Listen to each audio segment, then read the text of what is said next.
It's time for Michigan Sports Talk Morning Show, broadcasting live all across the state of Michigan and Northwest Ohio. This is X's and Bros.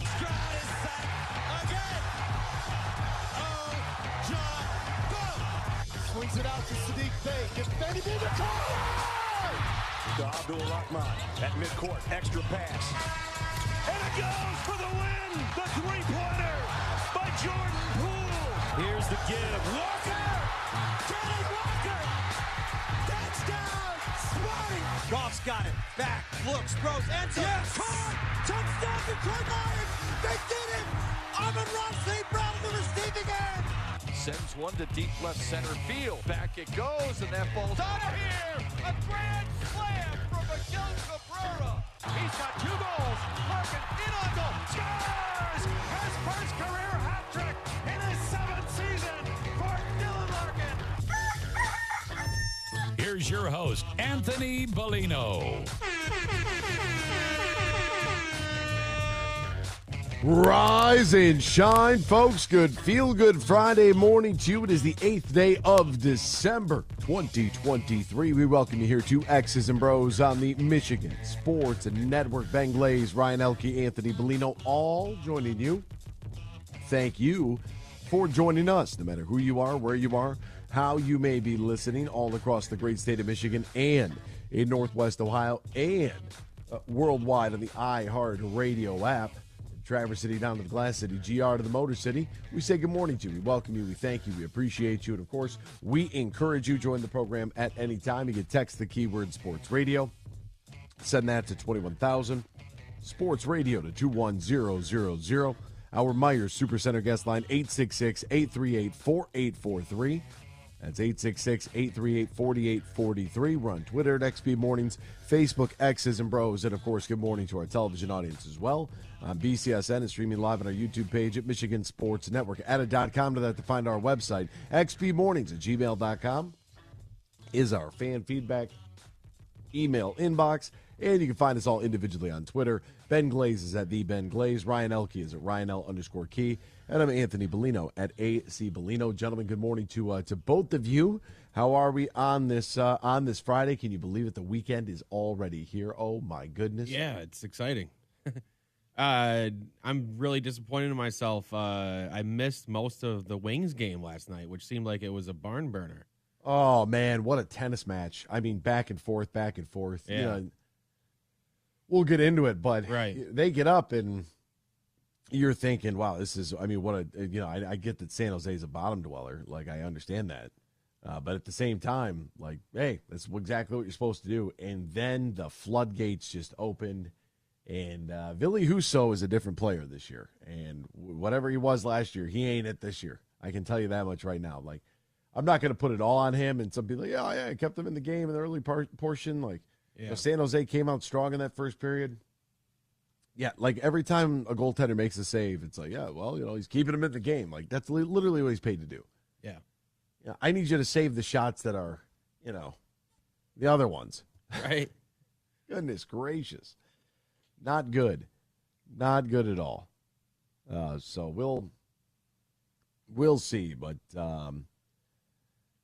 yeah, it's just that was a disappointing loss to say the least. My goodness, that was rough. Did I hear right that there was 3 goals in 29 seconds?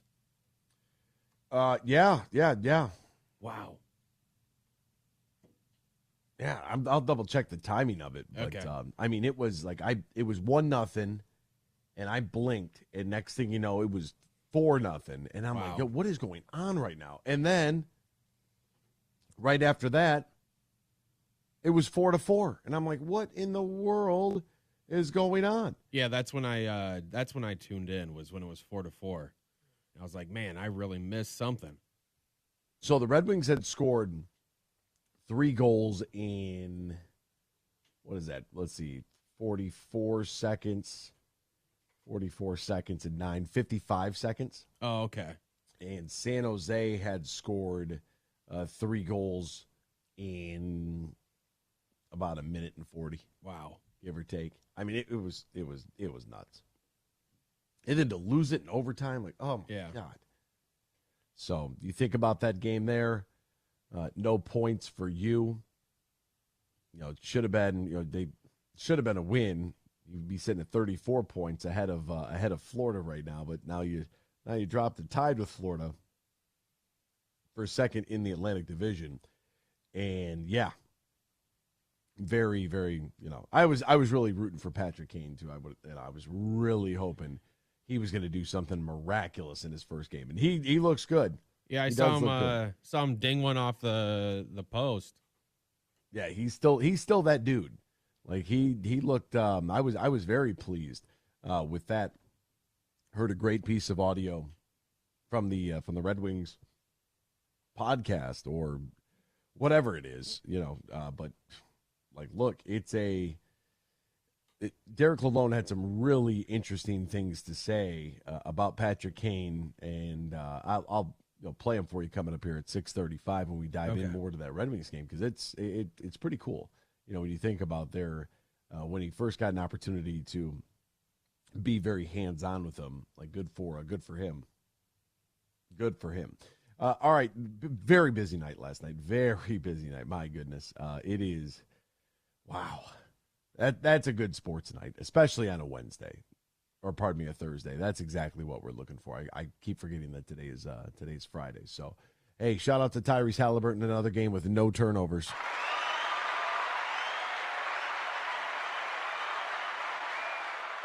Yeah, it's pretty impressive. Pretty impressive. Another game with no turnovers. Our guys can't seem to figure out who's on whose team with the way that we're throwing this thing around and turning it over. But don't worry, that guy, the guy we should have drafted, continues to be just an absolute. He's borderline superstar right now. Tyrese Halliburton, like he is a no doubt all-star in this league. But he is borderline. Like the Indiana Pacers did it, man. They figured it out. Good for them. A lot of years of suffering. They were able to get it done, and I'm happy for them because we know what that's like. And the Pacers are a franchise where, there's history there, but not really any history of like massive success. I don't think the Pacers have a Larry O'Brien, to be honest with you. I think the furthest they got was the Rick Smits, Reggie Miller, Ron Artest, like that era of hoop there is as far as they ever got. Reggie blocked by Tayshaun, but I mean, outside of that, like I'm happy for him. Like really good, really, really, really good for their fan base because you want every team to be competitive. Like that's what I want. I want every team to be competitive. I want every night, for every team to have a star or two, come out and play hard. They did that last night, and Pacers got another victory. And Tyrese Halliburton seems to be that guy that's not afraid to tell you how well he's playing and how poorly you're playing too. So I like it, man. All right, what else is going on in the sports world? We'll try to get you all caught up with all the happenings. We'll do so right now in the headlines. Big news. I have a little news flash. Let's check the headlines. No, it's real news for once. The biggest stories of the local, regional, and national news. This is huge news. Is it possible Shohei Ohtani could land with the Tigers? Just throwing it out there. The Red Wings, 6-5 losers at home last night to the San Jose Sharks. Tough loss for them. The Pistons will go for their, 19th or 20th consecutive loss? Looking for loss number 19 in a row tonight as they go down to Orlando to take on the Magic. 7 o'clock tip-off in the Magic Kingdom. That ain't going to be good.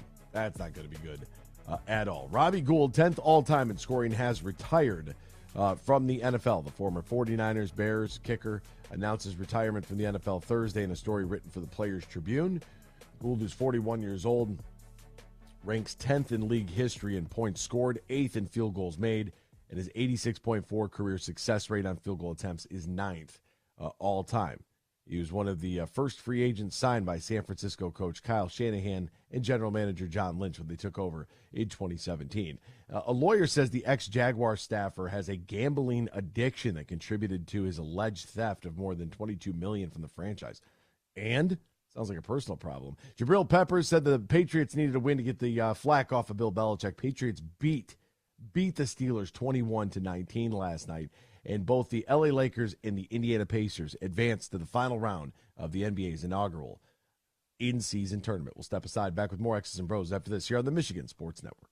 Huge here for Urban U. They are Michigan's favorite med spa locations throughout West Michigan and also on the east side of the state in Northville. And this is for any guy listening right now or lady. If you want the perfect holiday gift for somebody you care about, you need to think about the holiday specials happening at theurbanu.com. That's theurbanu.com. And for the holidays, Urban U is offering holiday tiers. Until December 30th through the end of the year, purchasing a holiday tier is the perfect way to treat yourself or that person in your life that you care about or your family. And you get your holiday gift shopping done quick at theurbanu.com. And what are holiday tiers? Holiday tiers are the best way to get rewarded big time for investing in your health, wellness, and beauty services. Simple and easy. If you want to take care of everything for the holidays, go to theurbanu.com.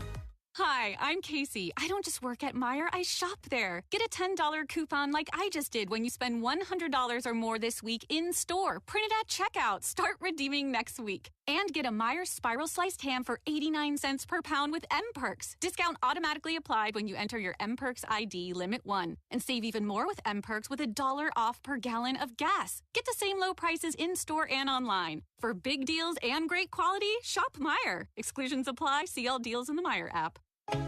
Roast Umber is a farm-direct coffee sourced from Central American farmers and roasted in Grand Rapids. And also the Nitro Cold Brew Coffee is a convenient and healthy option for energy with no sugar additives. Look for it at your local retailer or at roastumber.com.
From Traverse City to the Glass City, GR to the Motor City, you're listening to X's and Bros on the Michigan Sports Network. Welcome back here to X's and Bros on the Michigan Sports Network. Great to have you ride along with us, no matter who you are, where you are, how you may be listening, all across the great state of Michigan and in Northwest Ohio and worldwide on the iHeartRadio app. We say good morning to you. We welcome you. We thank you. We appreciate you. And, of course, we encourage you. Hey, by the way, in case you didn't realize, this golf season has basically come to a close, but Matt Golden and his team still ready to welcome you to one of the best golfing experiences in the great state of Michigan that is more than just golf. Tullymore Golf Resort in Canadian Lakes offers not one but two championship courses, Tullymore and St. Ives. It also features top-of-the-line accommodations and the perfect space for your wedding event, reception, or group outing. So just an hour north of Grand Rapids, 30 minutes west of Mount Pleasant. What you need to do is visit TullymoreGolf.com, TullymoreGolf.com, or call 1-800-972-4837. That's 1-800-972-4837. Book your stay and play at Tullymore today. Great to have you riding along with us on this Friday morning. We're gonna get a couple of Lions topics I want to get into as well as they'll get ready to head to Chicago, and some thoughts there from Aaron Glenn on this team's defense. But first off, let's get into what took place to kick off the week of NFL football. And I can't believe it's already coming down the home stretch. I mean, this thing is cruising right along. You know, you get to the beginning of the season and everything's going on. You know, you get your high school football, your college football, your pro football, Friday, Saturday, Sunday, and all of a sudden you blink and it's week 14. And after this, there's 4 weeks left of the season. You know, and it is it's amazing. It truly is amazing how fast the football season goes and how long we have to wait for it. It's pretty wild. The Patriots went on the road last night. Remember we talked about this game yesterday? They went on the road last night and beat the Pittsburgh Steelers 21-18. Bailey Zappi and the New England Patriots. I got to imagine that's it for Mac Jones. I can't imagine they keep going with this guy moving forward.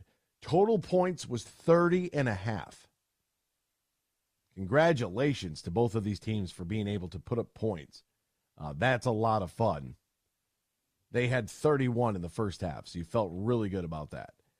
But this is a team here where, you know, Ezekiel Elliott, Bailey Zappi taking on Mitch Trubisky and the Pittsburgh Steelers. They just don't have. I mean, this is what happens when you have a couple of, you have a franchise quarterback in Ben Roethlisberger, and he leaves, and you really don't have a contingency plan. Who did you draft? Who is supposed to be the guy to take over at the end there of Roethlisberger's career? What was the plan that was in place here? Now, Mitch Trubisky was 22 of 35 for 190, a touchdown, and a pick. Remember, the Chicago Bears drafted him over Patrick Mahomes. Bailey Zappi was 19 of 28 for 240, 3 touchdowns, and a pick. Ezekiel Elliott had 22 carries for 68 yards. Juju Smith-Schuster against his old team had 4 catches for 90 yards. Zeke had 7 receptions for 72 yards and a touchdown in the pass game. I mean, the Steelers, who, we refer to as the Iowa of the NFL here, that was based on one of our listeners' comments. Same color scheme and everything.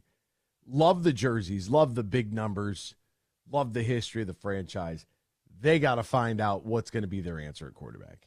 I mean, because their defense continues to play well. Let's face it, they had a couple of sacks, 5 tackles for loss.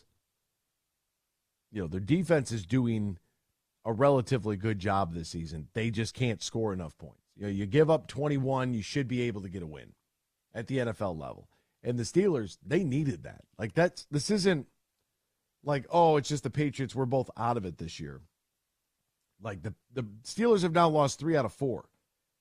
They beat the Bengals, but they've lost to the Browns, the Cardinals, and the Patriots. You look at these last 2 games, if you're a Steelers fan, you got to be sick to your stomach, because Cardinals and Patriots and Bengals with no Joe Burrow, but especially Cardinals and Patriots. You've also lost to the Houston Texans, by the way. I'll throw that in there, just as a little caveat. And you needed this game bad. It's not like Houston's bad, but, I mean, come on, rookie quarterback, you got to be able to take advantage of that. And now you find yourself at 7-6, firmly in third place. If the Bengals win this week, you're going to fall third place in your division. 7-6 with that loss, you've now played yourself into the 8th seed overall. Here comes Indianapolis and Houston that have jumped you. Now they're going to have to win this week as well, but you just opened up the door right away. Like that's a must win. Like you got to win that game. You cannot afford to lose against a team that's coming to you at 2-10. A home game in the NFL to a 2-10 team. That is, Steelers fans, a lot of tradition, a lot of pride. You folks got to just be irate right now. I'm watching that game last night, and I am flabbergasted by what we're seeing. Flabbergasted. But it goes back to the fact that Pittsburgh never really had a plan in place. Never really legitimately had a plan in place. And I think that, if you are the GM of an organization, and let's say a guy like Roethlisberger or Brady is your quarterback, you guys got to have that conversation. You have to. At some point when okay, we're getting up there in years, how do you feel? What do you want as a player? Please understand and recognize what we need as an organization. And I don't understand how that conversation never takes place, and we don't ever have that quarterback that gracefully goes out, that isn't worried about the replacement, if you will. We don't have that. I mean, even Tom Brady, he didn't want anything to do with Jimmy Garoppolo. He wasn't worried about bringing anybody up through the ranks. Jimmy Garoppolo got traded. You know what I mean? Like, why would you not? I mean, Aaron Rodgers, when they drafted Jordan Love, it's conflicting reports, but do you draft Jordan Love in the first round? No, you don't. You don't take him high. But can you find a quarterback that you like that you can say, hey, look, we know you're on your way out. You got a couple years left in the tank. We need to find this. Can you bring this person along? Because if you go out as a franchise quarterback and you've had success like a Roethlisberger, like a Brady, like an Aaron Rodgers, if you go out, and obviously Rodgers wanted to keep playing, and they can't have, for whatever reason, they could not figure out a way to have a legitimate conversation that was, wouldn't get leaked, which I could never understand that. Why would you leak anything like this? Like, this is, come in here and close the door and turn everything off. There's going to be like 2 or 3 people in that room, the quarterback, the GM, and the head coach. This isn't for agents. This isn't for anybody in the outside noise. It's not for media. It's we need to devise a plan. And if you're a Roethlisberger, if you're a Rodgers, if you're a Brady, and you're going out, and you've had success at your franchise, and the franchise loves you. Obviously, Rodgers is tumultuous going there. In Belichick and Brady, that relationship obviously was strained somewhere along the line. But why not go out and say goodbye on the best terms possible, setting up that franchise for continued success moving forward? Because they're only going to continue to tell the story. We can't talk about Jordan Love without Aaron Rodgers. You couldn't talk about Aaron Rodgers without Brett Favre. You know what I mean? Like, it's that lineage of quarterbacks. Like, Tom Brady is the best quarterback in Patriots history. Okay, that's pretty easy. If you want to have that debate over Joe Montana and Steve Young, you probably need to have somebody that was watching them. You'd have to find somebody in their 50s to have that legitimate conversation of who was better, Joe Montana or Steve Young, for the 49ers. But either way, that kind of like torch passing where Joe Montana ends up in Kansas City of all places. Like, can we just get on the same page? And for Pittsburgh, I don't know how you didn't do that with Ben Roethlisberger. How wasn't there somebody ready to take the reins? It's preposterous to me. We'll step aside. More X's and Bros after this. Michigan Sports Network. Huge here for the Michigan High School Athletic Association. You can stay up to date on the latest from Lansing 24/7 at MHSAA.com, at MHSAA on Twitter, and MHSAA on Facebook. The latest news, press releases, and stories connected to every high school in the state of Michigan, available for you 24/7 from the Michigan High School Athletic Association. Log on to MHSAA.com, at MHSAA on Twitter, and MHSAA on Facebook. And if you're looking for archive boys and girls high school sports, MHSAA.TV. That's MHSAA.TV.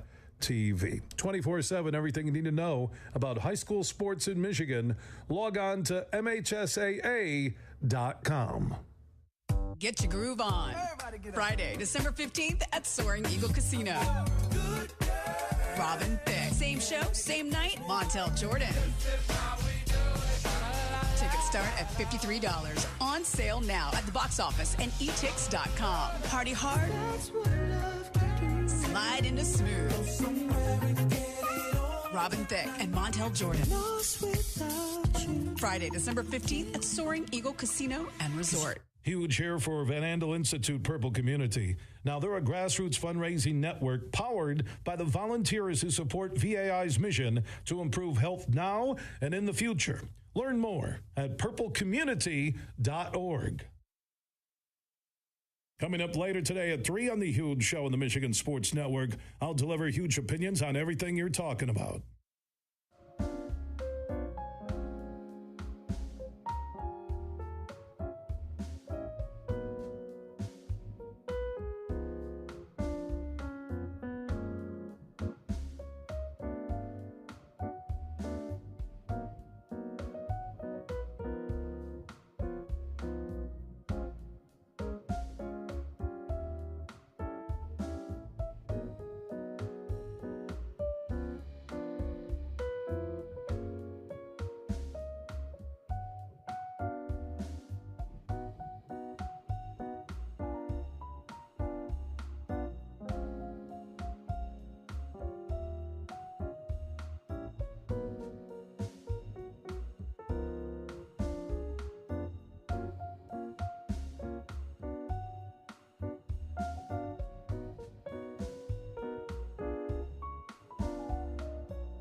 You're listening to Michigan's statewide morning show, X's and Bros, right here on the Michigan Sports Network.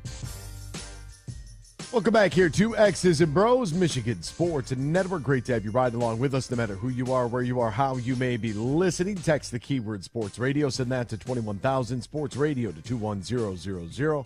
Meyer Supercenter guest line 866-838-4843. That's 866-838-4843. We're on Twitter at XB Mornings, Facebook, X's and Bros, and of course, good morning to our television audience as well on BCSN and streaming live on our YouTube page at Michigan Sports Network. Want to remind you that in the NBA, the game can change in an instant, but no matter how the action unfolds, you know DraftKings Sportsbook has your back. This week, new customers can score $150 instantly in bonus bets for betting just $5 on basketball. How about that? It's all right there. Get $150 instantly for betting just $5. Win or lose, it's an instant dub. Best of all, it's safe, secure, and reliable with 24/7 support. You can deposit and withdraw your cash whenever, wherever you want. Download the DraftKings Sportsbook app right now. Use the promo code HUGE. Promo code HUGE. New customers get $150 instantly in bonus bets for betting just $5 on basketball. Only on DraftKings Sportsbook, only using the promo code HUGE. The crown is yours. Now, if you or somebody who has a gambling problem, wants help, needs help, call the Michigan Department of Health and Human Services Gambling Disorder Helpline, 800-270-7117, 21 plus, Michigan only. Eligibility and deposit restrictions do apply. Bonus bets expire 168 hours after issuance. Terms at sportsbook.draftkings.com/basketball terms. All right, who watched the Red Wings take on the San Jose Sharks last night? Who saw that? Who was watching? Were you watching? I was, and it was all happening so fast that I couldn't even keep up on Twitter of what was going on.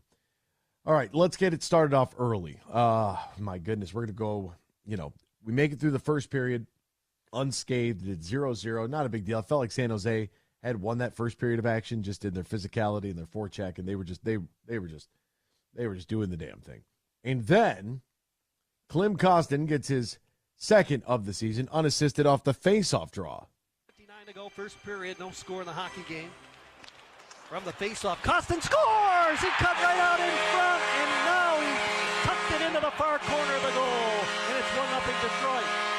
That was just a workman. That was a blue-collar type of goal right there. That's all effort. That was just out-efforting San Jose. And he was left to the face-off dot. The face-off is won. Kostin just kind of jumps to the puck.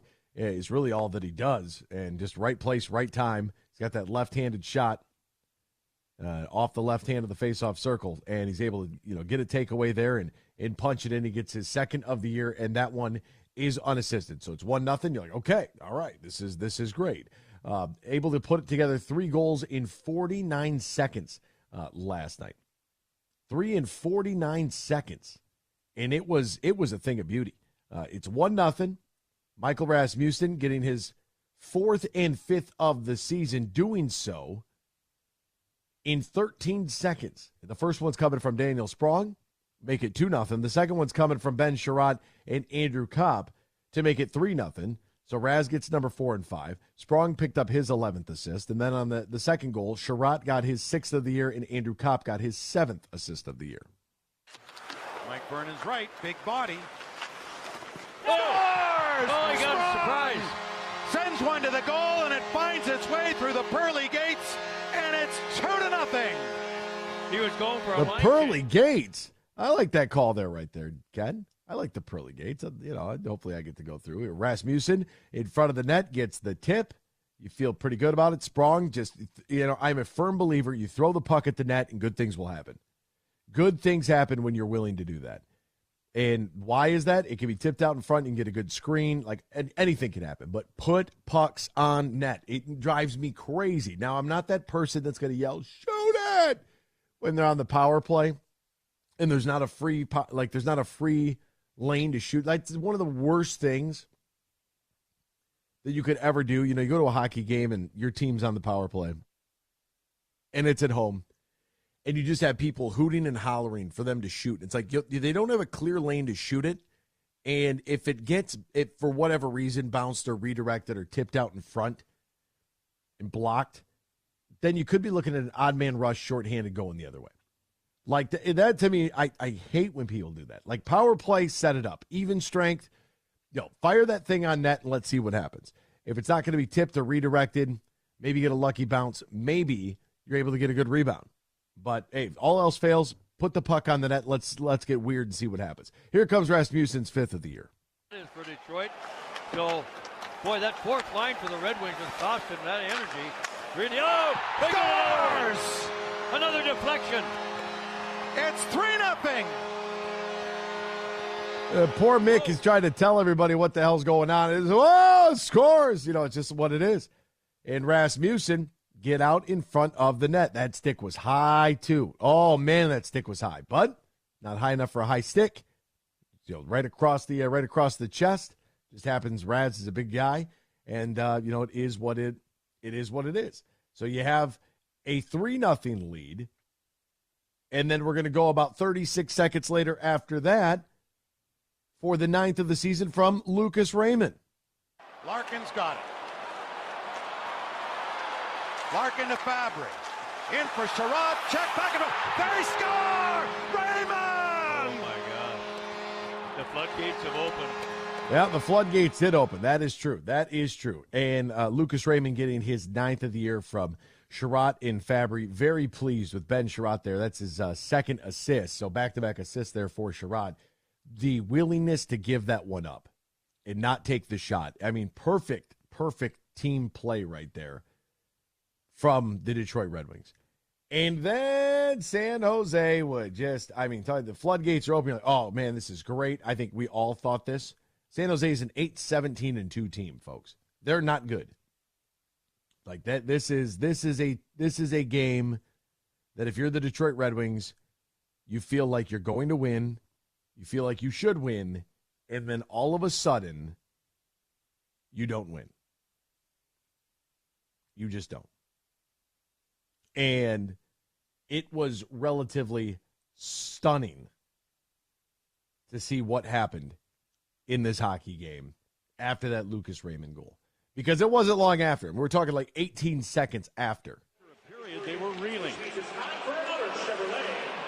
Here's Eklund as the Sharks come ahead shorthanded.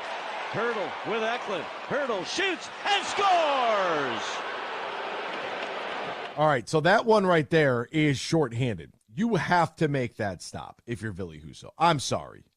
Like, dude, you got to make that stop.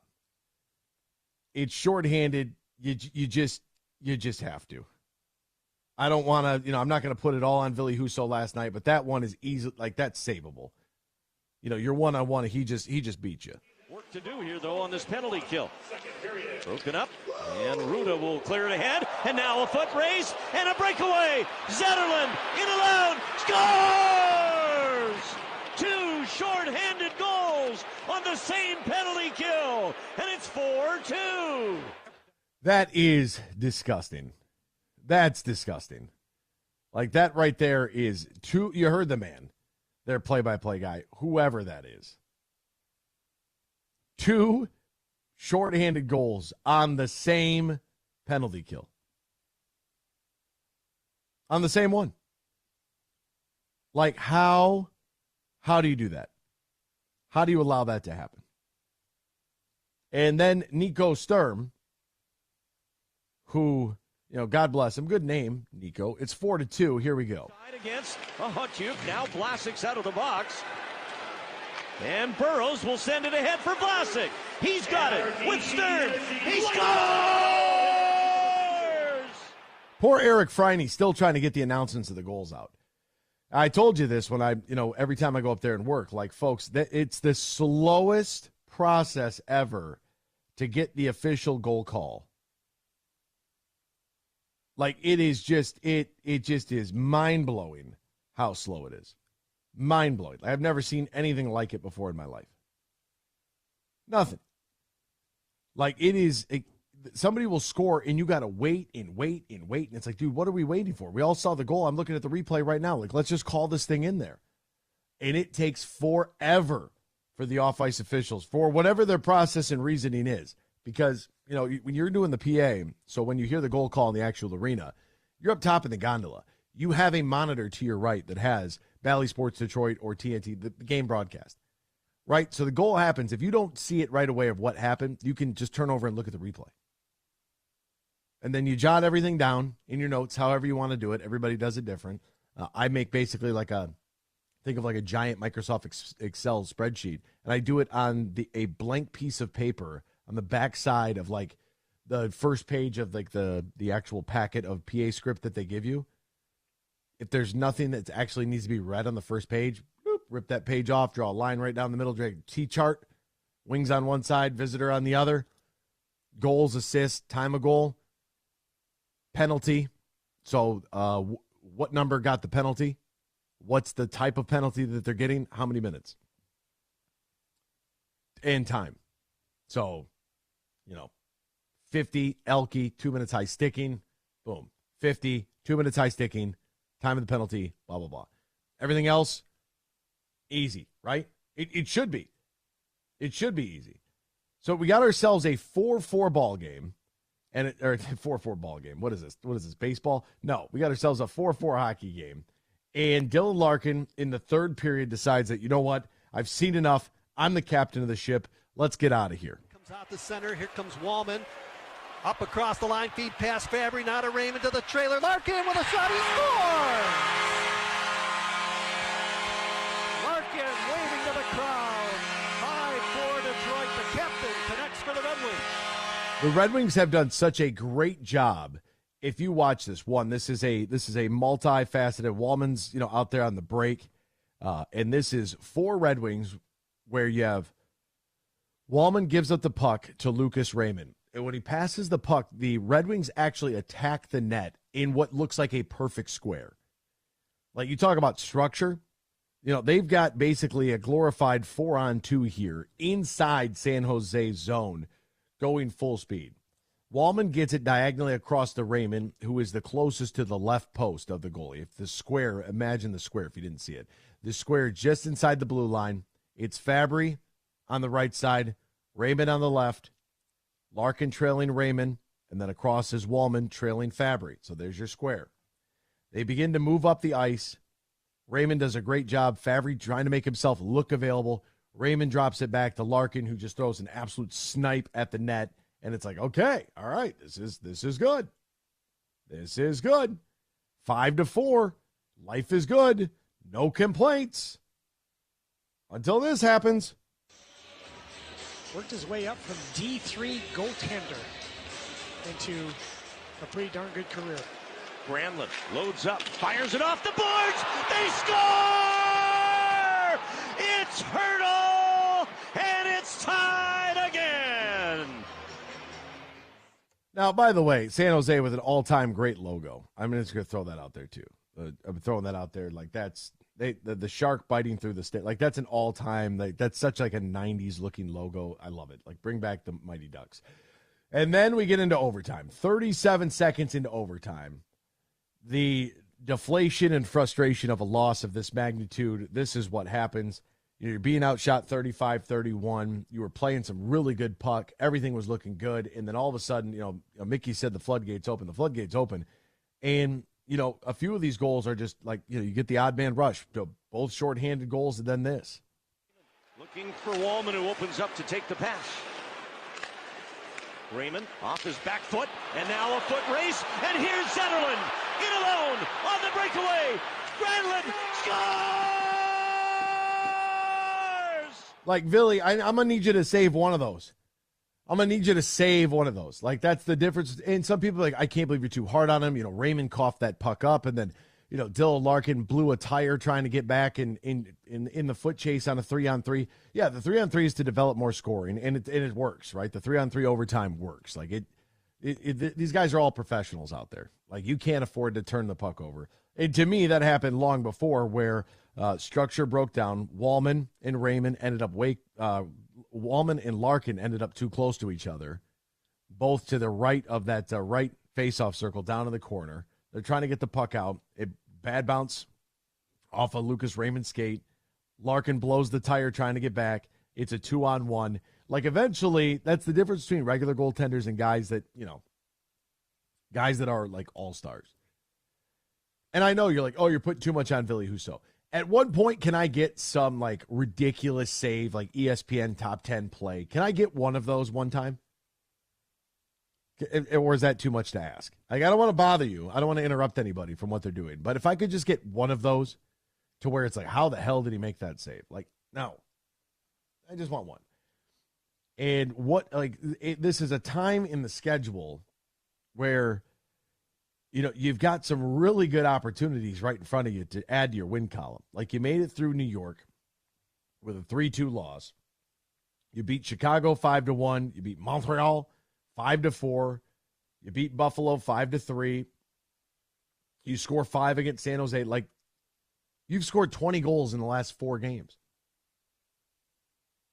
You cannot afford to lose games like that. Now, you have Ottawa coming up tomorrow. It's a home game at 7 o'clock. Like, you got to win this game. And I'm not trying to put too much on, one individual game in the month of December.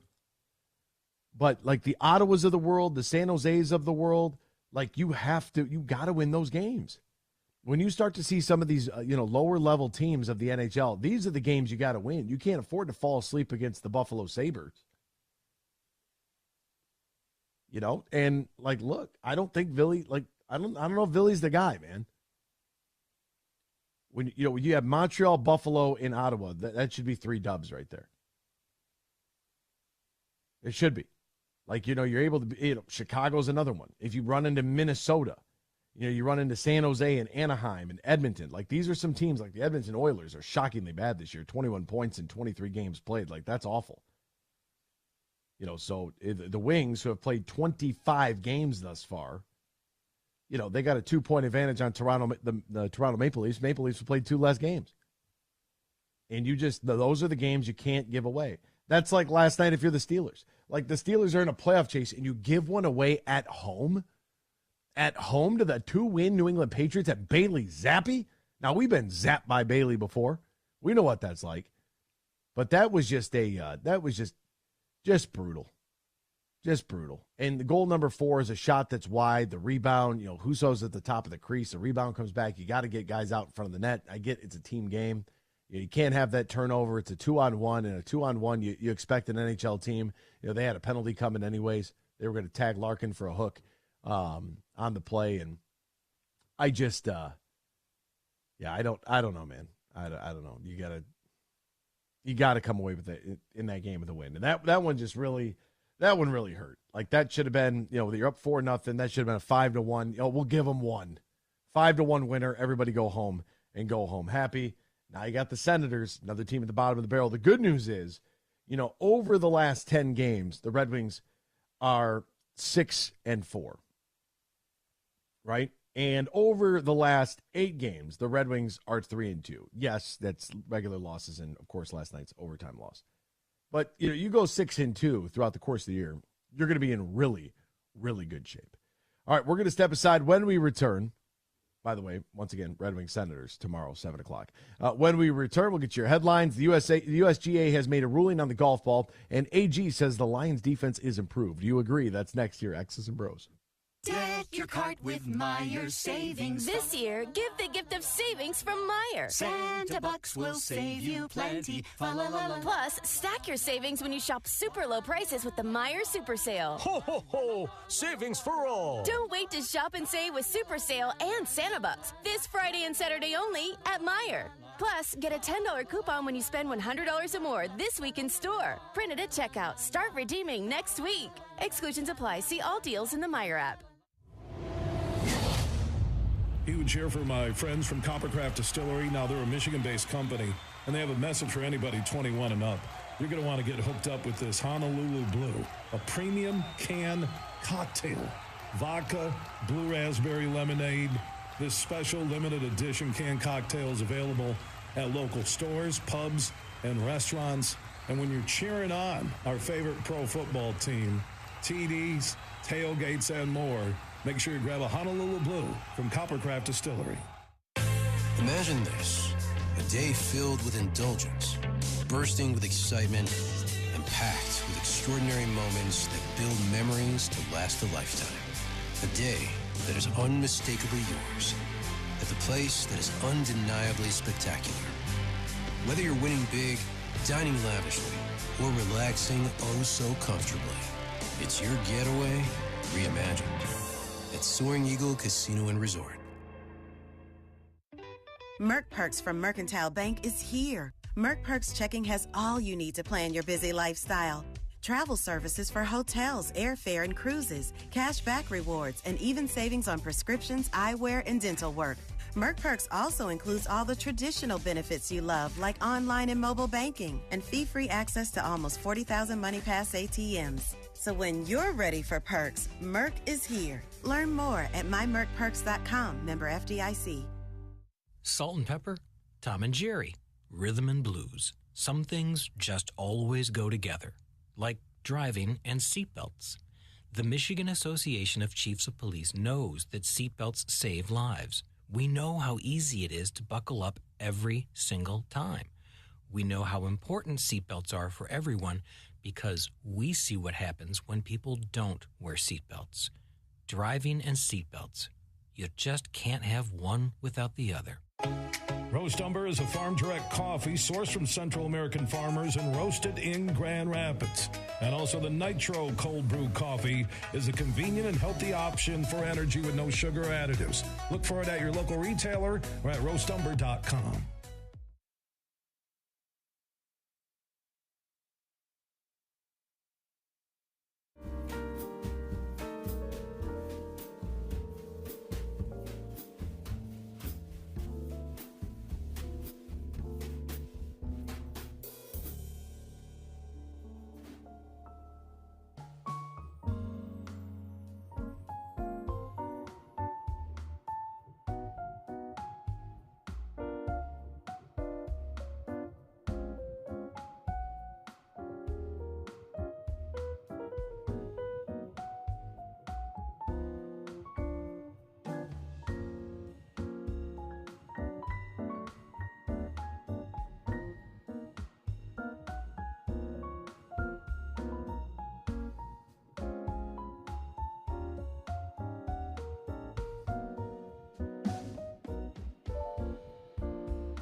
Michigan Sports Talk Morning Show, broadcasting live all across the state of Michigan and Northwest Ohio. This is X's and Bros. Good morning. Good morning. Good morning. Good morning. Good morning. Good morning. It's a good morning. Wake up to a brand new day. Hello. Good morning. Good morning, Vietnam! Here's your host, Anthony Bellino.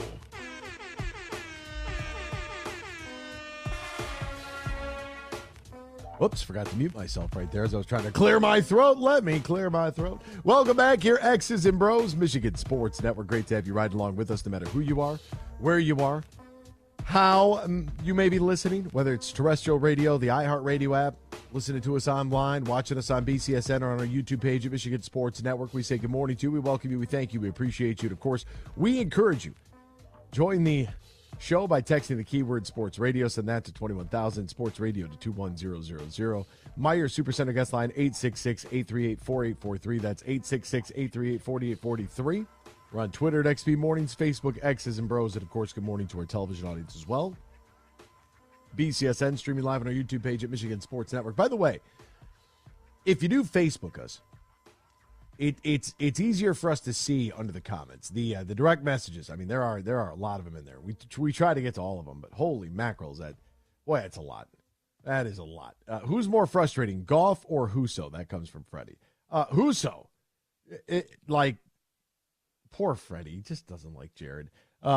Areas, it'd be more like who's more frustrating, Husso or Cade at this point, because both of the teams. I mean, Little Caesars Arena has seen its fair share of losing, to open its doors, and my goodness, I mean, Billy Husso, that one, and he knows that's on him. I bet you he was the first one to apologize to everybody when they got into the dressing room. Wings game was crazy. Losing overtime is a gut punch. That comes from Nate on YouTube. A swift kick right in the groin. Right in the groin. Getting snuck up on by your 6-year-old. Doesn't know any different. Just like, wow, right there. Hey, Dad. Poof. That's what that was like. That was god-awful. God-awful. Man, it's shockingly bad.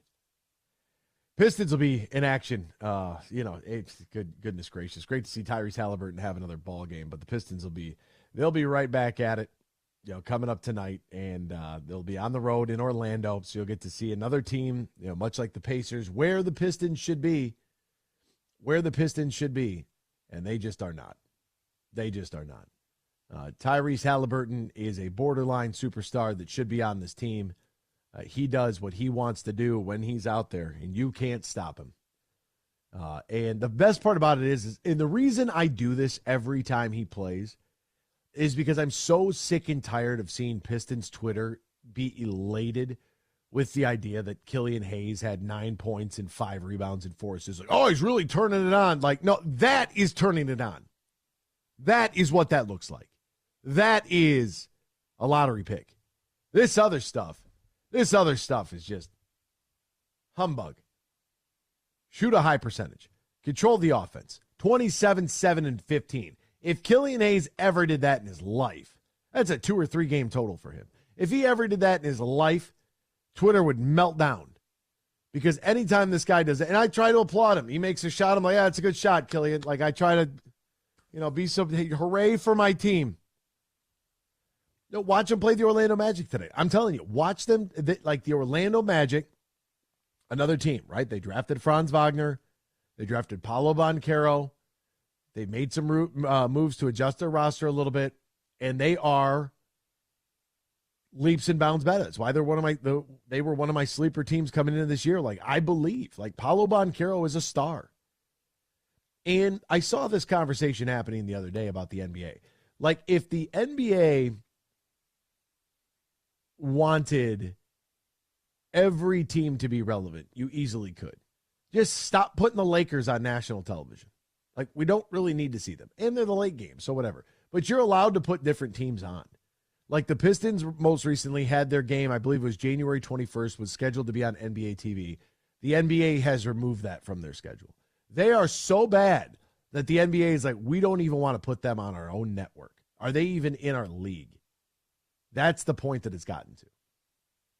And, I can pound this desk every single morning for 3 hours, and I have been for 3 hours. This is what the starting lineup should be. Cade, Ivy, Asar, Bogey, Jalen Duren, who's going to be, it's an ankle sprain. It's not terrible. So a little bit of time, not as severe as we would have thought when we saw it. But, we're lucky. We're lucky it's just that. That should be the starting lineup. Beef Stew is a role player and a rotational player. We went through that yesterday, what the difference is between rotational players and reserve. That's what Isaiah Stewart is. He's not a starter. Quit trying to believe that he is. It's not. That's not it. He's a high-effort, high-energy guy that comes in 20 minutes a night off the bench and brings you that juice with that second unit. That's what he is. Marvin Bagley, I like him a lot, like his skill level. He's coming in my opinion, rotational. Killian Hayes, not a starter in the NBA. That means you missed on the 7th overall pick. It's not a big deal. You can fill your roster out with guys like that, with Bagley, with Stewart, with Killian Hayes. You can do that. But you got to start your best 5. You have to. And Asar Thompson starts the season starting and then sees his minutes get cut. I think everybody's rightfully so. Does Monty Williams even want to be here? Because some of the decisions that you don't have time to figure this out in games. You got to do it right now. Right now. So now Jalen Duren's out. So you could start Bagley, you could start Beef Stew. Probably start Beef Stew. And get Isaiah Stewart in there. Play in the 5 so that you have Bagley coming in off the bench in his rotational role with Killian Hayes and Marcus Sasser. And, who knows who's going to play the wing? Who knows who's going to do that? So, but that's the starting 5. And it should have been the starting 5 day 1. I don't know why it wasn't. I felt like I said that 100,000 times on this program leading into the year. And I don't know why we're tinkering with it. I don't know why you're tinkering with the SARS minutes. Let the young man play. Play them. They're 20 years old. They'll be fine. What else is going on in the sports world? We'll try to get you all caught up with all the happenings. We'll do so right now in the headlines. Big news. I have a little news flash. Let's check the headlines. No, it's real news for once. The biggest stories of the local, regional, and national news. This is huge news. The Pittsburgh Steelers gave one away at home last night. The Iowa Steelers fall to 7-6 and 4-4 at Acrisure Stadium as they fell 21-18 to the New England Patriots of all teams. Bailey Zappi zapped him. That was my zap noise. 19 of 28 for 240, 3 touchdowns and a pick. Pittsburgh cannot run the football. They can't. They need a quarterback and they need an offensive line help immediately. I think they might have enough in the wide receiver position. But they got to figure out a way that they can run the football because that's an absolute disaster for them. Red Wings lose a heartbreaker last night in overtime. After being up 4-0, fell to the San Jose Sharks 6-5 in OT. Gave up 4 straight goals, and then Larkin got one to make it 5-4 in favor of the Wings. San Jose answered with about 90 seconds left in regulation and scored an OT and sent us packing. Former San Francisco 49ers and Chicago Bears kicker Robbie Gould has announced his retirement from the NFL. He did that yesterday. Happy trails. The attorney for a former Jacksonville Jaguars employee facing federal fraud charges said his client suffers from a gambling addiction that contributed to his alleged theft of more than $22 million from the franchise. What does that have to do with anything? What does that have to do? I'm very interested in this idea that, it's somebody else's problem. I just had this conversation last night. Just go out there, work hard every day, be a contributing human to society. That's all you have to do. If you're going to commit a crime, it doesn't matter if it's against a mom and pop or a large corporation. Either way, you are committing a crime. And I'm tough on crime. So when you vote for me to be president, I'm tough on it. What are you doing? He's got a gambling addiction. And that sounds like a personal problem. Jabril Pepper said the Patriots need to win that to get the Belichick, flack all he's been taking. Get a little reprieve for the coach. Pacers beat the Bucks last night 128-119, and the Lakers 133-89 over the Pelicans. It will be Pacers and Lakers tomorrow night for the inaugural in-season tournament on the NBA. We'll step aside, back with more X's and Bros after this. Michigan Sports Network. Huge here for Urban U. They are Michigan's favorite med spa locations throughout West Michigan and also on the east side of the state in Northville. And this is for any guy listening right now or lady. If you want the perfect holiday gift for somebody you care about, you need to think about the holiday specials happening at theurbanu.com. That's theurbanu.com. And for the holidays, Urban U is offering holiday tiers. Until December 30th through the end of the year, purchasing a holiday tier is the perfect way to treat yourself or that person in your life that you care about or your family. And you get your holiday gift shopping done quick at theurbanu.com. And what are holiday tiers? Holiday tiers are the best way to get rewarded big time for investing in your health, wellness, and beauty services. Simple and easy. If you want to take care of everything for the holidays, go to theurbanu.com. Hi, I'm Casey. I don't just work at Meijer, I shop there. Get a $10 coupon like I just did when you spend $100 or more this week in store. Print it at checkout. Start redeeming next week. And get a Meijer spiral sliced ham for 89 cents per pound with M-Perks. Discount automatically applied when you enter your M-Perks ID Limit 1. And save even more with M-Perks with $1 off per gallon of gas. Get the same low prices in store and online. For big deals and great quality, shop Meijer. Exclusions apply. See all deals in the Meijer app. Coming up later today at 3 on The Huge Show on the Michigan Sports Network, I'll deliver huge opinions on everything you're talking about.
Can't call in? Text us using the keyword sports radio and send it to 21000. Now, back to X's and Bros with Anthony Bellino here on the Michigan Sports Network.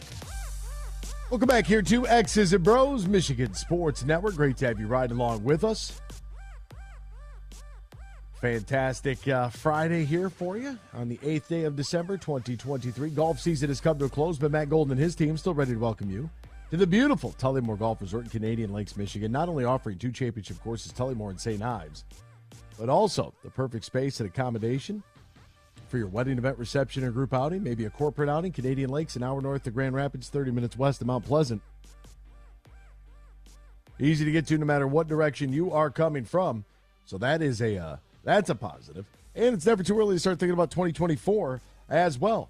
Just dial 1-800-972-4837, 1-800-972-4837, or visit TullymoreGolf.com. That's TullymoreGolf.com, and book your stay and play at the beautiful Tullymore Golf Resort today. Get your 2024 plans in. Speaking of golf, this applies to all of you that play. I know it's kind of a weird time of year to have a golf topic here. But the golf's ruling bodies are changing the equipment testing to make sure that the golf ball goes shorter for everyone. Amateurs and professionals. The USGA and the R&A have announced its decision this week, capping more than 5 years of alleged intensive study on distance that led them to believe consistent gains off the tee, some 30 yards by tour players over the last 25 years, was detrimental to the game. All right, I could see that. That makes sense. Yeah. As someone who can hit it decently far, it absolutely changes the game when you start thinking about any course that you're playing that's 6,700 yards or under. If you put your tee shot in the fairway, you're getting home in 2 on par 5s.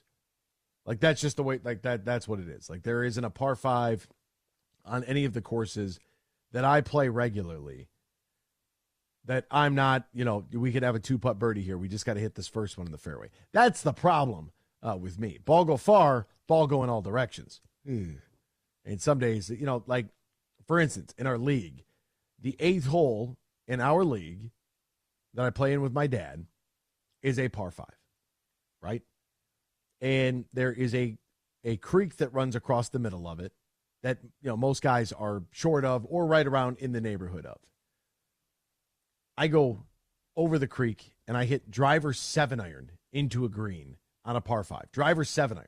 I'm not a PGA that one and hit it straight. It was playable, so that's what I hit. Driver 7-iron into a par 5. That what we try to explain to you all the time is that you take your 5-iron carry distance. Be honest with yourself. If there is a pond you have to clear, how far away can that pond be with your 5-iron? Think about it like that. And then what you do is you take that number and you multiply it by 36. Why? I have no idea. I don't know where it comes from. It's just what you do. So if you carry your 5-iron 200 yards, the average course distance you should be playing is 7,200. Most people don't hit their 5-iron that far, right? Most people are like, 7-iron's the 150 club, 6-iron 160, 5-iron, right? You follow where I'm doing? 170. If you're playing it where your carry distance of your 5-iron is 170 yards, you should be playing right around 6,100. The reason you need to figure this out is for pace of play. If you're not a great golfer, don't play from the tips. It's okay. If you're older, scoot up a tee box. Like, it's fine. Trying to convince my dad of that. Like, why don't you hit from up there? I'll hit up. Trust me, I'll hit from up there too. I don't care. That's fine by me. I'll hit 4-iron off the tee in the par 4s. Like, I'm cool with it. Like, we still have to chip and putt. And that's what the USGA and the R&A are saying. What they're trying to do is they're saying that the technology in the game has gotten too far. The clubs are too advanced. The ball is too advanced. And more distance is detrimental to the game. That's what they believe. Now, there's, Mike Wan, the CEO of the USGA, said, quote, "There's virtually no denying that the game at the highest end is longer by a long shot than it was 20 years ago today. This effective change doesn't happen until 2028 for the Tour and Elite Golf, 2030 for recreational golfers," which means this original proposed proposal in March known as the Model Local Rule, golf, lead to a shorter ball carry only at the elite level, which would create two sets of rules for the first time. The PGA Tour and PGA of America strongly oppose that. Why? I have no idea. Instead, the USGA and the R&A are changing the test measures for how far the ball goes, leaving the fact that the overall distance standard limit of 317 yards with a 3-yard tolerance. The new test, 125 mile an hour club speed, ball speed to 183 miles an hour, a spin rate of 2,200 RPM, and a launch angle of 11 degrees. What does that mean to you? Basically, it means that for the longest hitters, expect 15 less yards per shot. 11 yards shorter for the average tour pro, 7 yards for the female tour players, 5 yards for everybody else. That's how much shorter it's going to go. Now, it's bifurcation is the division of a rule into two parts. That's where we should have been. Rory McIlroy said, quote, "It makes no difference whatsoever to the average golfer and puts golf back on the path of sustainability. It will also help bring back certain skills in the pro game that have been eradicated over the last 2 decades." Tiger Woods said last week in the Bahamas, he's long been in favor of bifurcation, 2 sets of rules, similar to aluminum bats and wooden bats in college and professional baseball. Now, that example would basically change the drivers themselves. Drivers were on the table about a year ago until they zoomed in on the ball and they figured out that, you know what, we'll worry about the driver later. Let's get to the golf ball. The golf ball has, over 40 years, changed immensely. And now they don't want bifurcation. They want everybody to play by the same rules. But we're not playing the same equipment anyways. You can't get the same stuff the pros get. You can't get the same. Yeah, hey, they play a Titleist Pro V. They play a different Pro V than you play. Like, they don't play the standard Pro V you buy at Golf Galaxy. Like, that just doesn't happen. So for me, personally, when I look at this, I don't think that from an equipment standpoint, the pro game and amateurs should be even in the same conversation. Like, if in fact, amateur balls should just stamp an A on it and let them go further. That way we can keep the pace of play rolling. Like, that's what we're worried about. And in the pro game, if you want to change it to shorten everybody up a little bit because the golf courses are getting hammered, then fine. Fine. Put a premium on being able to accurately hit the ball, and don't reward a guy like Bryson DeChambeau who's swinging out of his shoes every single, hack at it. So this is what's going on right now in golf. We've got a few years. And, PGA Tour data even states that the biggest hitters from the Korn Ferry Tour actually slow down their swing speed when they get to the PGA Tour to adapt to the way the courses are set up. Like, those are the toughest courses in the world. Most of us will never play it. You might make a bucket list trip to Pebble Beach. You may head out to Sawgrass or go up to Tullymore and play it from the tips one time. And that's about as close to a pro golf course as you're going to find. You might play Oakland Hills. You could travel around and play Arcadia Bluffs. There's great courses all throughout Michigan that you can have a lot of fun and be challenged at. And, I think about like Crooked Tree, for example. There's another, great course near Bay Harbor in the Petoskey area. You go to Crooked Tree and you get to, you drive your cart across the street and you get ready to play. Hole number 1 is a severe downhill dogleg right, like 90-degree angle right. Like, you got to hit a shot, driver's out of the bag. And when you go up north, if you hit the ball like I do, driver's out of the bag most of the time anyways. Just because we don't exactly know where it's going to go. Like, we got to have a really good day on the, we got to hit a few balls on the range and really feel like, okay, are we hitting a little draw today? Are we hitting the fade? What are we doing? And that's all amateur golfers. We don't have any consistency. It's impossible. Consistency is for professionals. The rest of us, we're just out there as weekend warriors. We play maybe once, twice. If we played 3 times in a week, that'd be an active week for us. These guys play every day. Give us the longer ball. We don't need to play by PGA standards. We're not even close. We'll step aside when we return. AG says the Lions defense is improved. Do you agree? Next, X's and Bros. Huge here for the Michigan High School Athletic Association. You can stay up to date on the latest from Lansing 24/7 at MHSAA.com. at MHSAA on Twitter and MHSAA on Facebook. The latest news, press releases, and stories connected to every high school in the state of Michigan, available for you 24/7 from the Michigan High School Athletic Association. Log on to MHSAA.com, at MHSAA on Twitter, and MHSAA on Facebook. And if you're looking for archive boys and girls high school sports, MHSAA.TV. That's MHSAA.TV. 24/7, everything you need to know about high school sports in Michigan. Log on to MHSAA.com. Get your groove on. Friday, December 15th at Soaring Eagle Casino. Robin Thicke. Same show, same night, Montel Jordan. Tickets start at $53. On sale now at the box office and etix.com. Party hard. Slide into smooth. Robin Thicke and Montel Jordan. Friday, December 15th at Soaring Eagle Casino and Resort. Van Andel Institute Purple Community is a grassroots fundraising network powered by the dedicated volunteers who support VAI's mission to improve human health now and in the future. When you raise funds through the Van Andel Institute Purple Community, 100% of the proceeds go directly to the Institute's research into diseases like cancer and Parkinson's, as well as VAI's science education programs. Learn how you can get involved at purplecommunity.org.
This is X's and Bros on the Michigan Sports Network.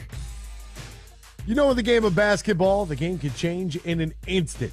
But no matter how the action unfolds, you know DraftKings Sportsbook has your back. This week, new customers can score $150 instantly in bonus bets for betting just $5 on basketball. Win or lose, you get an instant dub. Plus, we've got Pistons Magic tonight down in the Magic Kingdom. Get your Mickey Mouse ears, folks. Best of all, it's safe, secure, and reliable. With 24/7 support, you can deposit, withdraw your cash whenever, wherever you want. Download the DraftKings Sportsbook app right now. Use the promo code HUGE. Promo code HUGE. New customers get $150 instantly in bonus bets for betting just $5 on basketball. Only on DraftKings Sportsbook, only using the promo code HUGE. The crown is yours. Now, if you or somebody knows a gambling problem, wants help, needs help, call the Michigan Department of Health and Human Services Gambling Disorder Helpline, 800-270-7117, 21 plus. Physically present, Michigan. Eligibility and deposit restrictions do apply. Bonus bets expire 168 hours after issuance. Terms at sportsbook.draftkings.com/basketball terms. All right. Three-guard lineup. Ivy, Cade, Killian. Bogey at the 3. Cade at the 4. Answer at the 5. Asar at the 5 for defense only? No. No. What's Asar going to do against any 5-man in the NBA? They're gonna run over him. Like, if you want to go 3-guard lineup, you can do it. Just have Asar be the 3rd guard. I don't know. This is, hey, by the way, I just saw this video come out. This is worth listening to. Michigan takes on Alabama in the Rose Bowl. The guy is named Roll Tide Willie.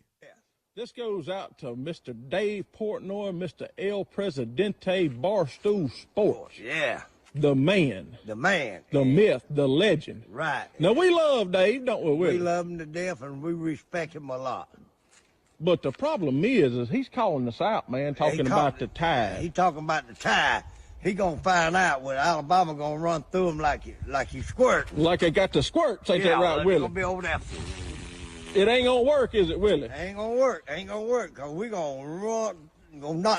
They gonna run through them like you got the squirt. That's right. And them son guns, man, I'm telling you right now, if Michigan wants some of Alabama, we all for it, ain't we, Willie? All for it. Tell them to come on. That's right. We'll see y'all in California. Like they got the squirts, they gonna know we were there. That's right. We'll see y'all in California, and if you want some more, we'll give you some more after the game. That's exactly right. You come in there with your blue and yellow, you're gonna leave blue and black, ain't that right, Willie? That's exactly right. Because the Tide's fixing to blitz, baby. Blitz. We don't give a piss about nothing but the Tide. Blitz.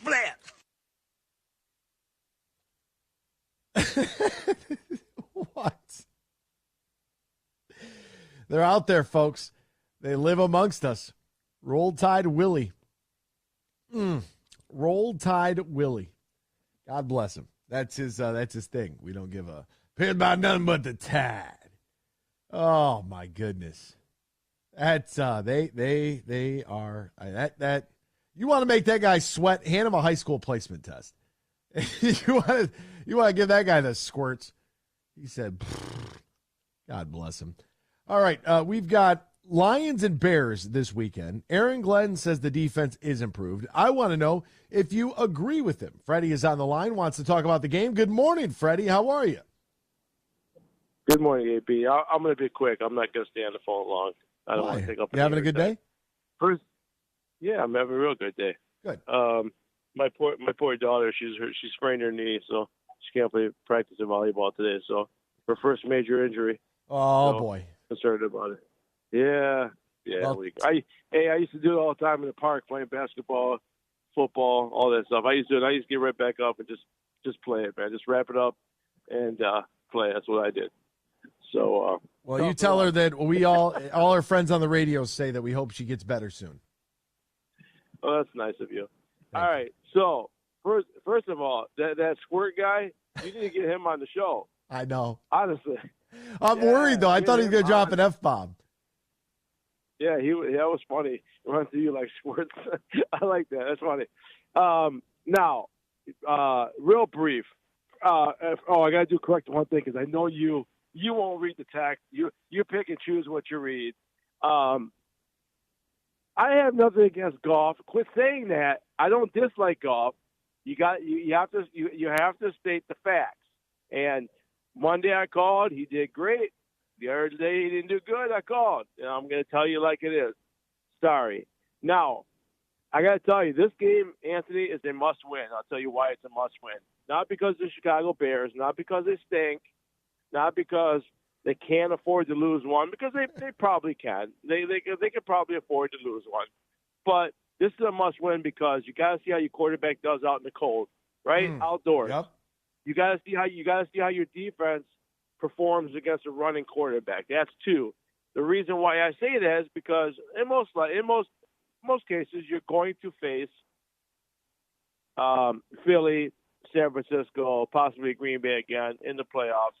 Even though the Green Bay one would most likely be here, but Philadelphia, San Francisco, you have to face them on the road, right? So it's time that you start playing like a playoff team on the road. Doesn't matter who your team is, who you're playing. It's the circumstances in the game, the weather, the running quarterback. Chicago's defense has really improved since they got Montez Sweat. They really have. They're starting to gel. So to me, it's a must-win. I'm not going to give you a score, and for me, it's a must-win. So Anthony, have a good weekend, and Danny's Fine Foods. Everyone loves you. I hear it every day. See you guys. All right. See you, Freddie. We love Freddie the Pizza Man. Look, road game against Kansas City, win. Road game against Green Bay, win. Road game against Tampa Bay, win. Road game against the Chargers and the Saints, win-win. You got a road loss against Baltimore. 5-1 right now, away from home. And that's a really good number. That's a really good number in road games. But this is different now. You played Tampa Bay on the road. Weather's fine. Kansas City on the road early in the season. Weather's fine. Green Bay on the road early in the season. You get what I'm saying. So this is important for how this team comes out there and plays for a multitude of reasons, one of which is, I'll say it, Freddie, it is the Bears. It is the Bears. What you don't want to have happen is what happened to the Steelers last night. That was at home. But I look at this team right now, and you go back to the matchup a couple weeks ago, back on the 19th. Justin Fields threw for 150 or whatever, ran for over 100 yards against this team. And that's what we can't have. So Aaron Glenn came out and said that his defense is much improved. And allegedly this is like some point of contention for Detroit fans. Now, when you look at last week, not getting off the field on third down, giving up some massive, massive third downs, incompletions, like that's tough. That's tough because that completely changes the game. Either way, you're able to win the football game. That's all that matters. So let's take a look at the numbers. Statistically ranking from where the Lions have been at since the first season of Dan Campbell and Aaron Glenn, which obviously we know that first year comes with a little bit of you got to highlight it because of the 0-10 start and the 3-3 finish, and you look at the way that the amount of turnover that we needed. The amount of turnover that we needed on the defensive side of the football. So in total yards allowed in 2021, they were 29th in the league. Last year, they were dead last, 32nd in the league. This year, they're 14th. Total points allowed, 2021, they were 31st in the league. That went down to 30th last year, down to 23rd this year. Pass yards allowed, they went from 24th up to 30th, and now this year, down to 20th in the league. Passing touchdowns allowed, 27th in the league in 21, then down to 23rd. Right now, they're at 28th in the league. Rushing yards allowed from 28th in 2021 to 29th in the league in 2022, all the way down to top 10. Number 5 in the league right now. Rush defense has been stout. Rushing touchdowns, same thing, from 26th up to 29th, down to 8th best in the league this year. Turnovers, 23rd, up down to 17, then back up to 23rd in the league right now in turnovers.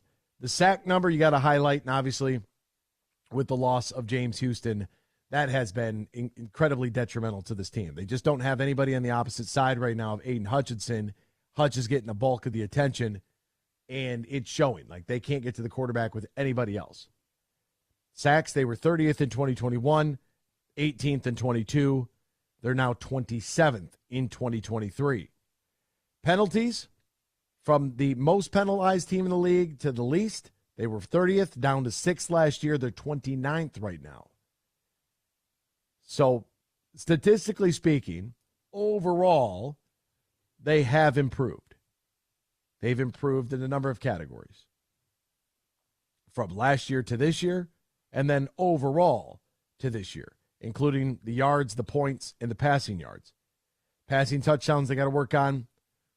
Rushing defense, as far as yards against and touchdowns, has been great. They struggle in those categories of the game-changing plays, in the sacks and the turnovers. But Aaron Glenn is right. Like, I'm not going to, like, I'm seeing what he's seeing, and I'm seeing this from a perspective of, you know, you have to be able to make those plays that are necessary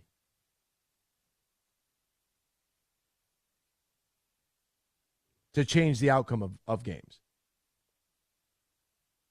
And that's where your, you know, scoring defense, 28th in the league to 23rd. That's pretty good. It's an improvement. You know, that's what Aaron Glenn is saying. Like, Aaron Glenn is saying that they are better. You know, they went from 30th in third down defense to 12th. And 28th to scoring to 23rd is an improvement. And I really think that's all that Aaron Glenn is saying. I think that what he's trying to tell you is that, look, this team, like, defensively, they're not getting enough credit. That's fine. When you look at it in totality, you look at our defense overall, man, it's the same core that's been here. You look at us last year at this time, man, we were not a good defense. We were ranked last in a lot of different categories. You look at it now, really the same core. These guys have improved. That's the one thing I don't really think people take a look at. I don't have any problem with that. And you do this while trying to overhaul. You have a newcomer in Cam Sutton who's played a ton.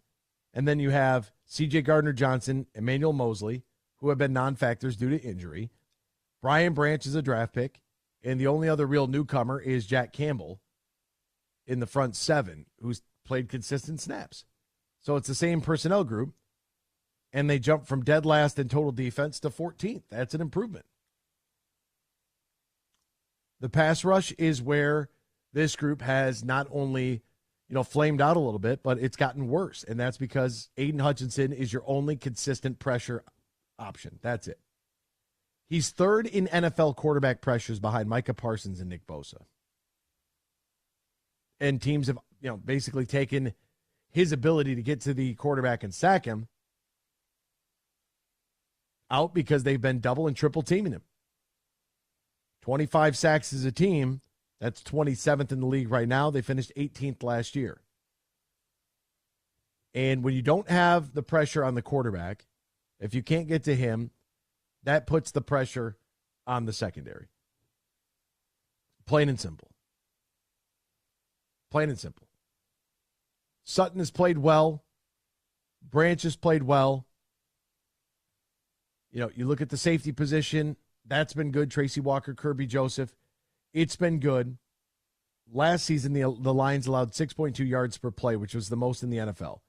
Right now, they're middle in the pack, improving to 5.3. So, like, they're doing a good time. They're doing a pretty good job. But the red zone is teams are scoring touchdowns about 72% of the time. That's third worst in the league. The Saints got into the red zone 4 times, scored on all of them.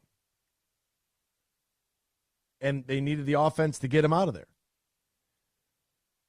So if you're looking at the overall scoreboard, you know, they're 9-3 thanks to the offense and the fact that the offense can put up the points. They are second in the NFL in total yards, 6th in points scored. And you look at the last, you know, little grouping here of their last 5 games, what's a kind of an alarming trend here? You surrender 28 to the Saints, 29 to Green Bay, 26 to the Bears, 38 to the Chargers. That's 4 consecutive weeks of 25-plus points. You're 3-1 in those games, which is great because your offense is doing enough. You're scoring 30-plus points in the NFL. You should win the game. But if the other team's getting 25-plus, that's alarming. 4 touchdowns is too many. You know, they have to find a way to get creative And I think that they have when Aaron Glenn and company commit to sending the house. When they send the house, like when they're getting after the quarterback and they're sending, like they're getting, but they got to get creative in it. And sometimes I feel like our base package, we are not good enough up front yet to get to the quarterback with 4. And if you can't get to the quarterback with 4, you're going to have to send extra pressure. And when you send extra pressure, that leaves a void in the defense. Tyler tweets in, said, I feel like you should look at the numbers, not the rankings for those stats. Other teams could be just worse this year, skewing the improvement. Well, like here, for example, and I'll bring this team up, the Philadelphia Eagles. The Eagles head-to-head against the Lions, defensively speaking, are worse. Like, they give up more pass yards. They give up more points. Like, they've given up. They're bad. They've got a decent pass rush, but they can't cover right now, and they can't tackle. Part of that, though, to Tyler's point here, is that we're all playing a different schedule, too. One of the more difficult, if not the most difficult, schedule in the National Football League this year. We haven't had that. We got the NFC South this year. We know that the NFC South, not necessarily a bunch of world beaters. At the end of the day, we did what we had to do. NFL football games are never a given. Every single week is going to be tough. Every single team has professional guys on the other side of the field, but we need to see this Detroit Lions defense in a game like this that matters because, yes, the Bears might be the Bears and they might stink, as Freddie said. But you can't go out there and do what Pittsburgh did. Granted, you are on the road and you're a 4.5-point favorite. They've got to show that they can game plan against a mobile quarterback. We know it's coming. They have to be able to do that. And if they can't, is that where do we highlight? Where do we spotlight? I don't want to say necessarily place the blame, but what's the issue for why we cannot? That's a question that I have. Because Fields is going to run. How can you contain him? They have to be able to do that. Geno Smith, Patrick Mahomes, Justin Fields, Lamar Jackson, any quarterback with any, look at Dak Prescott, what he's been able to do with Dallas this year. Look at Jalen Hurts. Like, discipline, gap discipline, and pressure are going to be at the paramount of the responsibility for the Detroit Lions defense. Like, there's no way you can tell me that this Chicago Bears offense should be doing anything against this defense. I mean, actually, they have the worst scoring offense in the entire division, the worst scoring defense in the division. By the way, Detroit's second worst in the division, giving up 286 total points. The Bears have given up 296. Minnesota's at 242. Green Bay's at 243. The Lions have to be able to devise a game plan that can contain a mobile quarterback. And if they fail to do that Sunday, I'm going to be a little hurt. Hour 3 coming up next. X's and Bros, Michigan Sports Network. Bill Simonson here for my good friend Josh Garvey. Now, he is a managing shareholder at Br0's, soon to be Doran Mayhew at the end of the year. And with the merger, there is growth and a chance for you to fill an executive or other high-level finance-related roles, either at Br0 here in downtown Grand Rapids or over at the Doran Mayhew World Headquarters in Troy, or at any of their offices across the country and around the world. They have a national specialized talent pool with ideal candidates for long-term placement, ongoing support for post-placement success. So if you're looking for that next chapter in your professional career, talk to Josh Garvey and the team at Br0. Easiest way, you can call Br0, ask for Josh Garvey, or go to their website, BEENEGARTR.com, or look for Br0, soon to be Doran Mayhew, on Facebook and on Twitter. Deck your cart with Meijer savings. This year, give the gift of savings from Meijer. Santa Bucks will save you plenty. Fa-la-la-la. Plus, stack your savings when you shop super low prices with the Meijer Super Sale. Ho, ho, ho! Savings for all! Don't wait to shop and save with Super Sale and Santa Bucks. This Friday and Saturday only at Meijer. Plus, get a $10 coupon when you spend $100 or more this week in store. Print it at checkout. Start redeeming next week. Exclusions apply. See all deals in the Meijer app. Imagine this, a day filled with indulgence, bursting with excitement, and packed with extraordinary moments that build memories to last a lifetime. A day that is unmistakably yours, at the place that is undeniably spectacular. Whether you're winning big, dining lavishly, or relaxing oh so comfortably, it's your getaway reimagined at Soaring Eagle Casino and Resort. Roast Umber is a farm-direct coffee sourced from Central American farmers and roasted in Grand Rapids. And also the Nitro Cold Brew Coffee is a convenient and healthy option for energy with no sugar additives. Look for it at your local retailer or at roastumber.com. They say consistency is the key to success. They weren't wrong. So how about grabbing a beer that's consistently smooth, consistently refreshing, and consistently light? You might just find that the road to success can be pretty enjoyable. Michelob Ultra, the perfect balance of taste and refreshment, and only 2.6 carbs and 95 calories. It's only worth it if you enjoy it. Enjoy responsibly. Anheuser-Busch Michelob Ultra Light Beer, St. Louis, Missouri. Huge here. AB's doing a heck of a job, and I'm ready to drop some huge opinions about what he's talking about later today at 3 on the Michigan Sports Network.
It's time for Michigan Sports Talk Morning Show, broadcasting live all across the state of Michigan and Northwest Ohio. This is X's and Bros.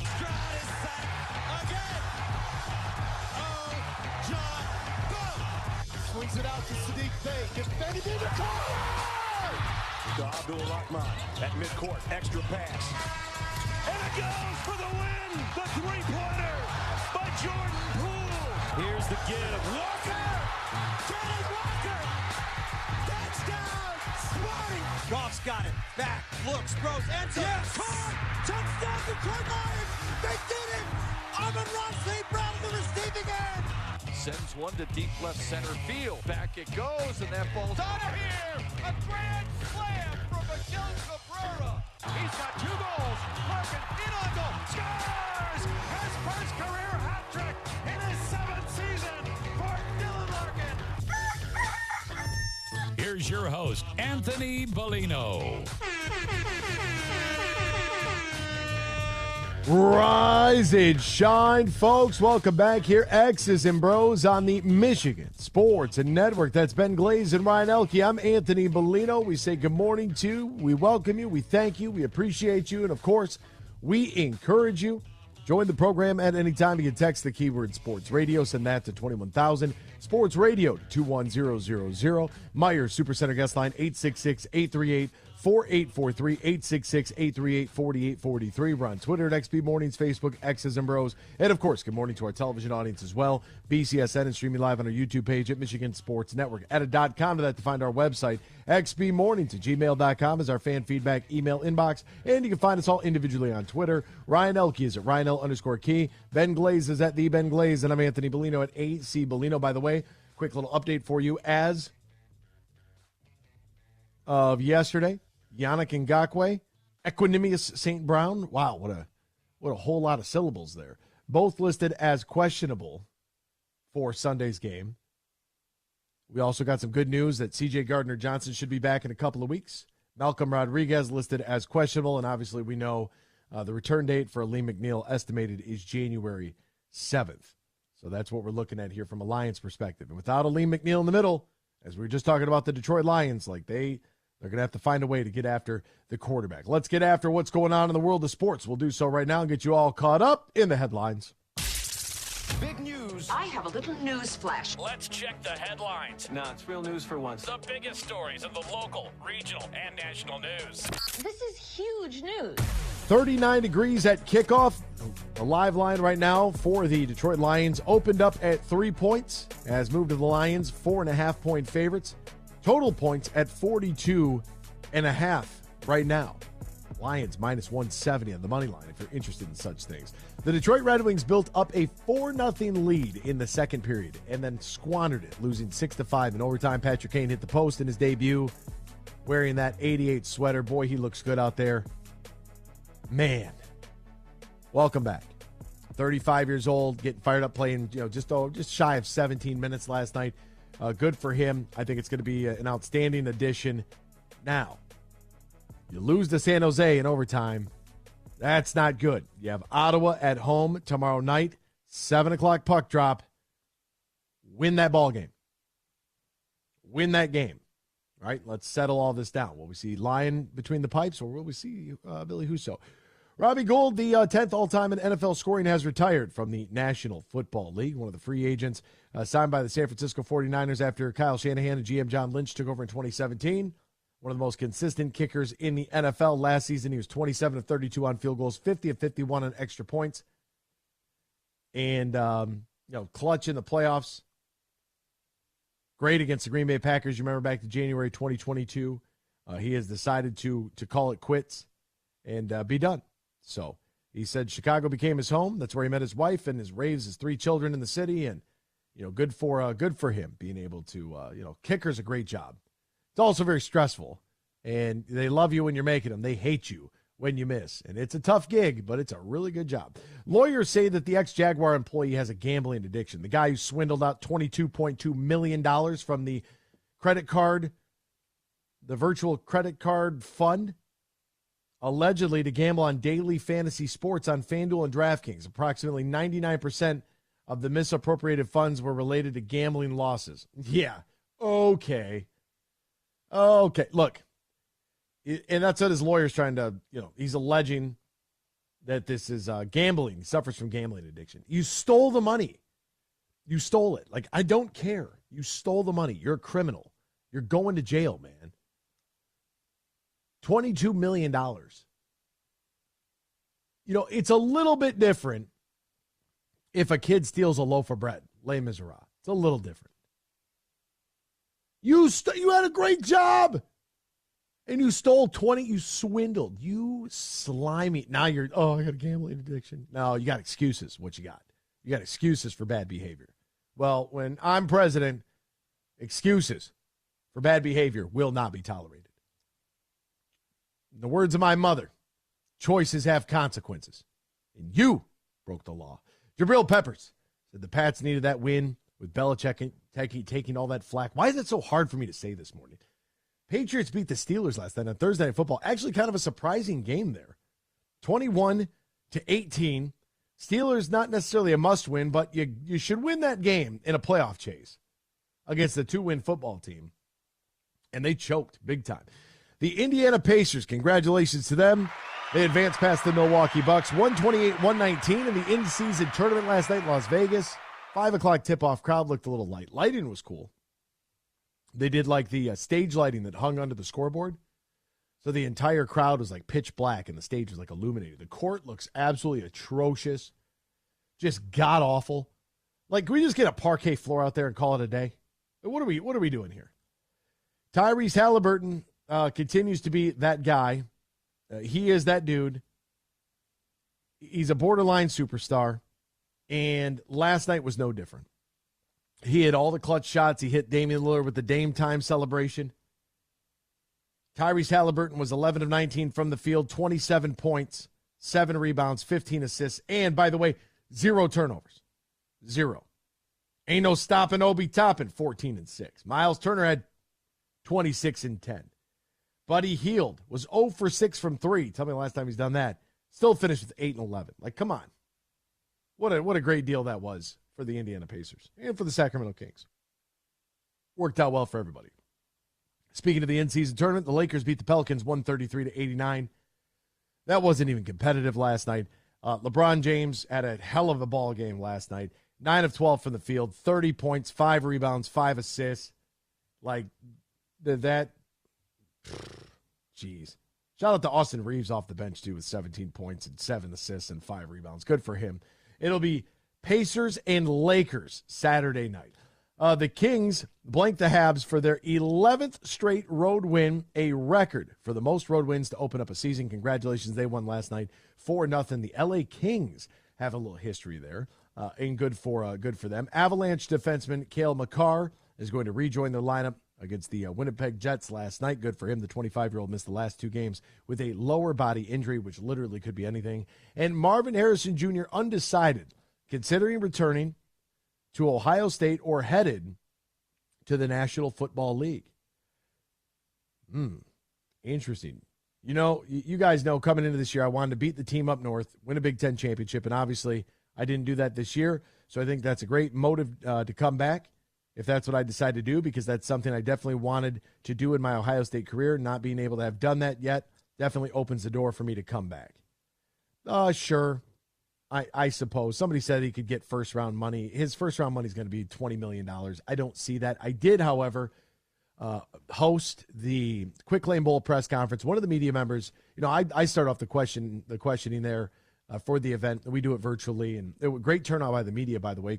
Scott Loeffler, the head coach of Bowling Green, PJ Fleck, the head coach at Minnesota, 7-5 Minnesota against 5-7, or 7-5 Bowling Green against 5-7 Minnesota in the Quick Lane Bowl, December 26th. We're going to have tickets for that. If you don't have your tickets, you can go FordField.com, but we'll be giving away tickets all month long. Great stocking stuffer for the kids. Stuff the tickets in the stocking, take them to the game. It'll be great. But PJ Fleck was asked, Matt Rule said, 1 to 1.5 to $2 million for a quarterback in the transfer portal. Is that true? And PJ Fleck said, you would be amazed at some of the numbers that we're hearing. But yes, that number is true. It's not true for us, but it is true around the country, and that, to me, is shocking. We'll step aside, back with more X's and Bros after this. Matt Kowalas joins us next on the Michigan Sports Network. It's time to go in the huddle. 1, 2, 3, top flight. DraftKings Sportsbook is an official sports betting partner of the National Football League. Download the DraftKings Sportsbook app today and be sure to use the promo code HUGE for a special offer when you sign up. That's code HUGE, H-U-G-E, only at the DraftKings Sportsbook. The Detroit Lions currently sit in third place overall in the NFC at 9-3. This week, another divisional matchup as they'll see the Chicago Bears for round 2 between these two teams. It was a tightly contested matchup in the first go-around back on November 19th as the Lions won at home 31-26. Now, defensive coordinator Aaron Glenn said that the D is much improved this year, and statistically, categorically, one would agree. However, this is a great test in the area that the Lions have struggled the most against in the Dan Campbell tenure, the mobile quarterback. Bears quarterback Justin Fields not only had 169 yards and a touchdown through the air in the first matchup, but 18 carries for 104 on the ground. It'll be Lions and Bears in the Windy City at 1 o'clock on Fox. Hi, I'm Casey. I don't just work at Meijer, I shop there. Get a $10 coupon like I just did when you spend $100 or more this week in store. Print it at checkout. Start redeeming next week. And get a Meijer Spiral Sliced Ham for 89 cents per pound with M-Perks. Discount automatically applied when you enter your M-Perks ID Limit 1. And save even more with M-Perks with $1 off per gallon of gas. Get the same low prices in store and online. For big deals and great quality, shop Meijer. Exclusions apply. See all deals in the Meijer app. The Freddie the Pizza Man Foundation is dedicated to providing support to families and Michigan schools touched by autism. We invite you to join us in supporting these families and schools by making a donation at freddythepizzaman.com. With your donation, you can help provide essential resources that can make a real impact. Visit freddythepizzaman.com to make a donation and to learn more about the foundation's mission. That's FREDI thepizzaman.com. Together, we can make a difference.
listening to Michigan's statewide morning show, X's and Bros, right here on the Michigan Sports Network.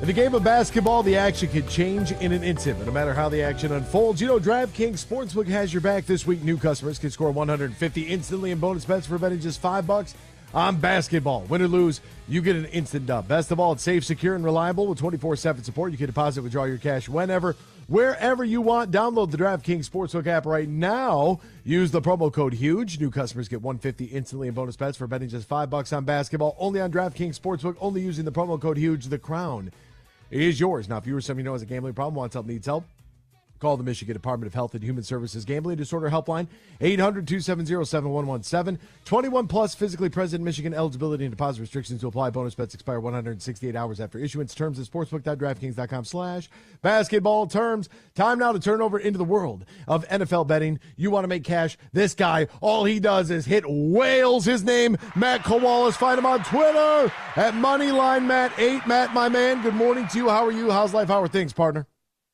Hey, Anthony, what's going on, man? You know, I'm a little under the weather right now, but I still had to come on the show and give the people the plays because we're coming off another hot week where we had the Detroit Lions covering against the New Orleans Saints. We had Jahmyr Gibbs going over his rushing yards. You know, we did miss on Amon-Ra St. Brown, but he did score, so it does depend how you took that. But the smash play of the week was the San Francisco 49ers, who yes, it was against the Eagles. Let's go.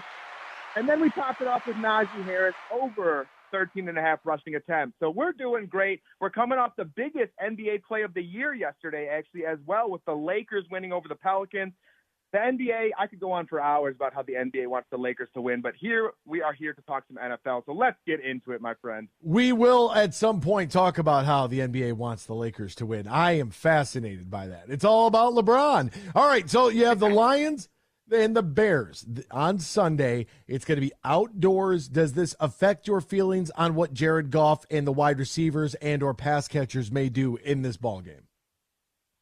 Yeah, 100%. I'm still going with the Lions and the -3.5 here. You know, if you got it earlier in the week at -3, definitely feel more comfortable with that. And, you know, that does show why line shopping is important. Sometimes you want to grab some of these lines earlier on in the week before they have a chance to go up. And, you know, you get that hook with it. But the total, the 43 points here, I do like the under as well. And it's to your point, you know, it's going to be outdoors. Jared Goff at times does struggle to drive the ball through the elements.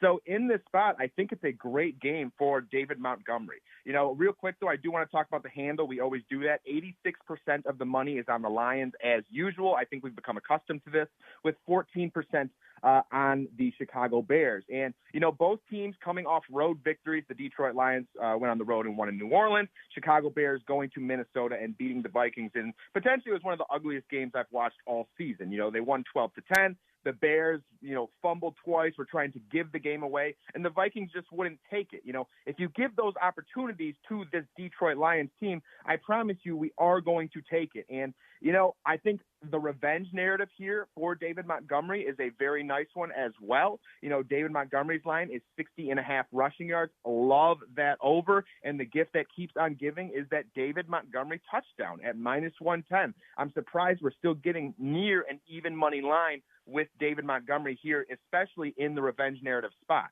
So I really like the look of David Montgomery going over his rushing yards and the touchdown. And I do understand that the Chicago Bears have one of the better rushing defenses throughout the NFL, but we also saw what the Minnesota Vikings were able to do against them. They were able to rush the football a little bit with Alexander Madison, Ty Chandler, guys like that.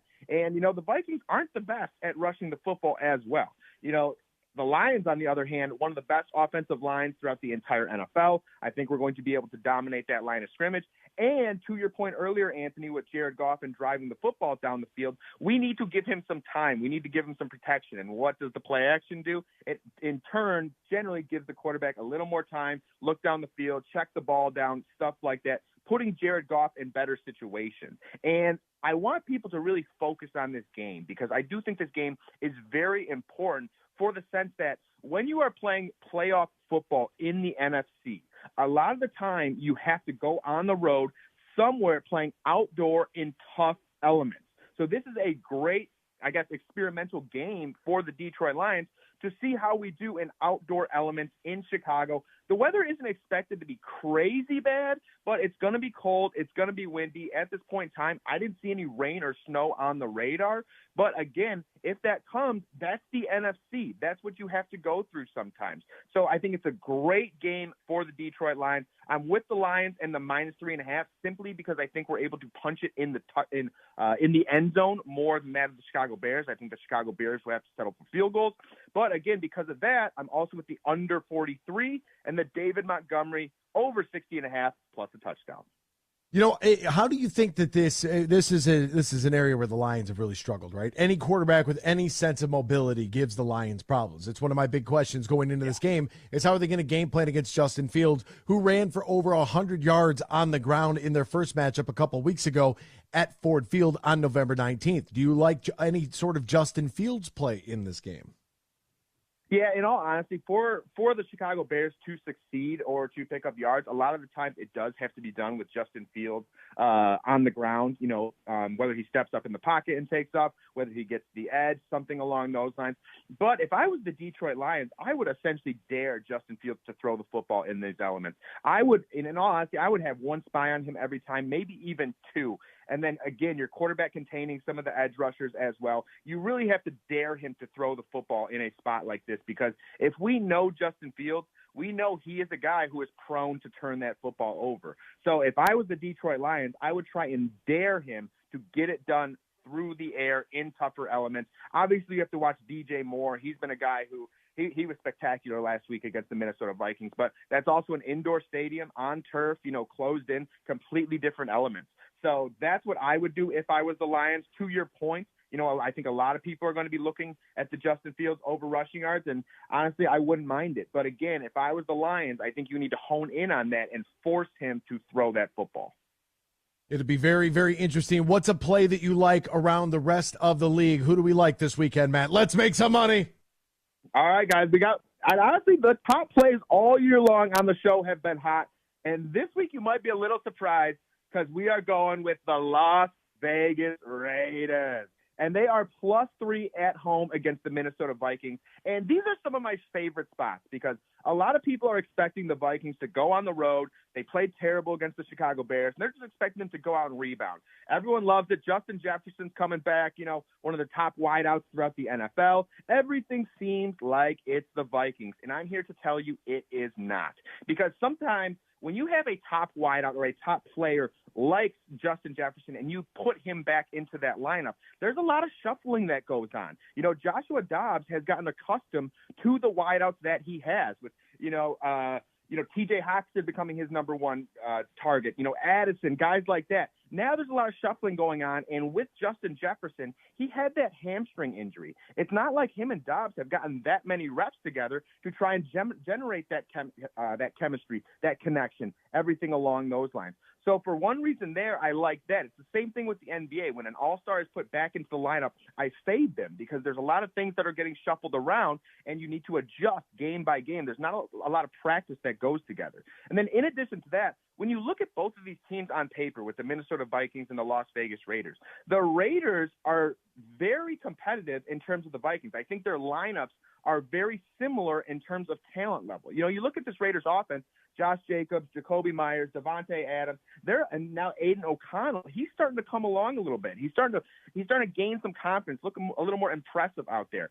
And, with this Raiders team, their Achilles heel has been their rushing defense. And if you know the Minnesota Vikings, this is a team that will simply abandon the run at times. And if you get Joshua Dobbs in third and long situations, then who's coming after you? It's going to be Max Crosby, one of the guys who is in the running for Defensive Player of the Year. He can also keep up with Joshua Dobbs if he tries to escape and get out on the edge. I just think getting a +3 line for a Raiders team who is just as good in my eyes as this Minnesota Vikings squad, I'm going to take that all day. 38% of the money is currently on the Raiders as well. I love that, Anthony. So the pick of the week is going to be the Las Vegas Raiders +3. I think they win outright against the Minnesota Vikings. He is Matt Koalas. Find him on Twitter at MoneylineMatt8. Follow him, swipe, subscribe, read, and make some money. Matt, as always, it's great to have you on with us on a Friday. Have a great weekend, my friend. Yes, sir, Anthony. Appreciate you having me on as always. Have a great Friday, everyone. We'll be right back with more X's and Bros after this Michigan Sports Network. Huge here for Urban U. They are Michigan's favorite med spa locations throughout West Michigan and also on the east side of the state in Northville. And this is for any guy listening right now or lady. If you want the perfect holiday gift for somebody you care about, you need to think about the holiday specials happening at theurbanu.com. That's theurbanu.com. And for the holidays, Urban U is offering holiday tiers. Until December 30th through the end of the year, purchasing a holiday tier is the perfect way to treat yourself or that person in your life that you care about or your family. And you get your holiday gift shopping done quick at theurbanu.com. And what are holiday tiers? Holiday tiers are the best way to get rewarded big time for investing in your health, wellness, and beauty services. Simple and easy. If you want to take care of everything for the holidays, go to theurbanu.com. Imagine this, a day filled with indulgence, bursting with excitement, and packed with extraordinary moments that build memories to last a lifetime. A day that is unmistakably yours, at the place that is undeniably spectacular.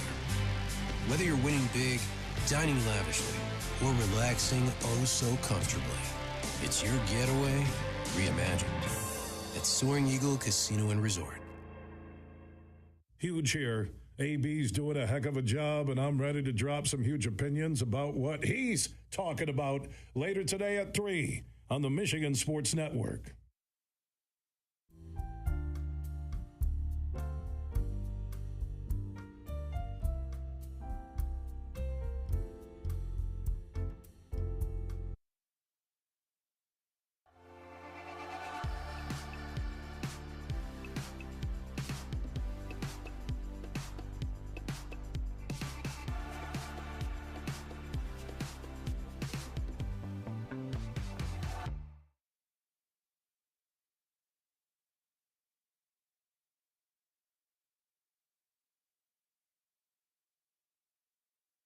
At Vistaprint, we can get your brand into your customers' hands, or their heads, or their backs.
Miss any of today's show? Find our podcast and listen on demand on Google, Apple, Spotify, the iHeartRadio app, or wherever you get your podcasts. Now, back to X's and Bros with Anthony Bellino here on the Michigan Sports Network. Welcome back here to X's and Bros, Michigan Sports Network. Great to have you ride along with us. You know, golf season come to a close. It's never too early to book your stay and play for the 2024 golf season at the beautiful Tullymore Golf Resort in Canadian Lakes, Michigan, offering not one but two championship courses, Tullymore and St. Ives, located conveniently in Canadian Lakes. That's an hour north of Grand Rapids, 30 minutes west of Mount Pleasant. So it's easy to get to no matter what direction you're coming from because it's smack dab in the middle of the state. It's got the perfect accommodations and spaces for your wedding, event, reception, or group outing. Visit TullymoreGolf.com, TullymoreGolf.com, or call 1-800-972-4837. That's 1-800-972-4837. Book your stay and play at Tullymore today. Great to have you with us here. Text the keyword Sports Radio. Send that to 21,000. Sports Radio to 21000. Meyer Supercenter guest line, 866-838-4843. That's 866-838-4843. I said this last time the Lions played the Bears. They need Rodrigo as a third linebacker, and his only job is to spy Justin Fields. Aaron Glenn cannot see this, so we'll see what happens on Sunday. I mean, is Rodrigo, is he fast enough to do it? Or is this a spot for Melon Fonwu? You know, where you have a larger, sort of quicker individual that has defensive back experience that you can almost kind of present like dime coverage, if you will, with the six defensive backs, but Melon Fonwu, like the what they like to refer to as like the star position, like that hybrid. You know, people have all kinds of names for him, the Raider and Star and all kinds of stuff. I don't know. What would you name your hybrid linebacker DB position? But basically, I kind of like Melon Fonwu in a role. Sort of like that. At least a player of that prototype, right? Somebody who's got the speed to be able to track him down, but also has the awareness within the pass game.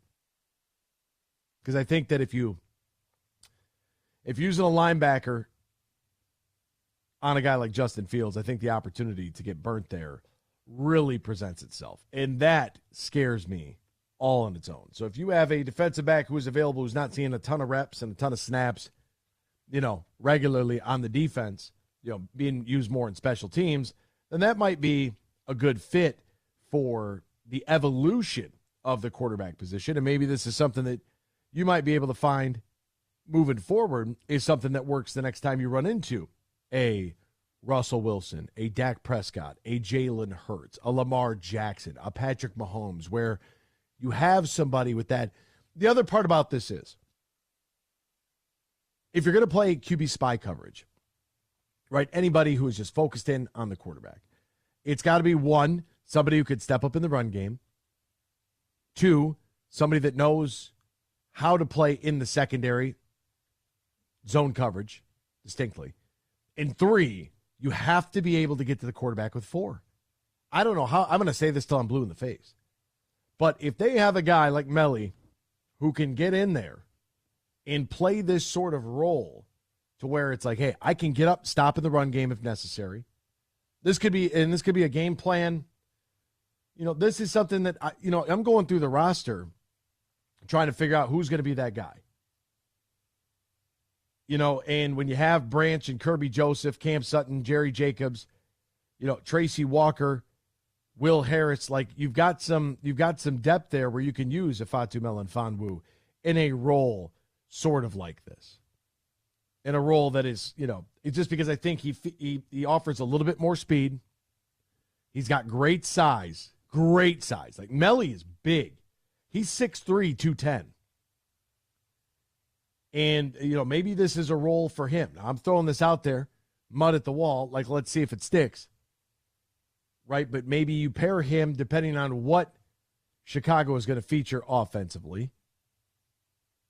You know, if it's a two, everybody's running the pro styles. You're basically running the nickel all the time defensively. Your base defense got away from 4-3 and went to 4-2 because of the ability in the pass game in today's NFL offense.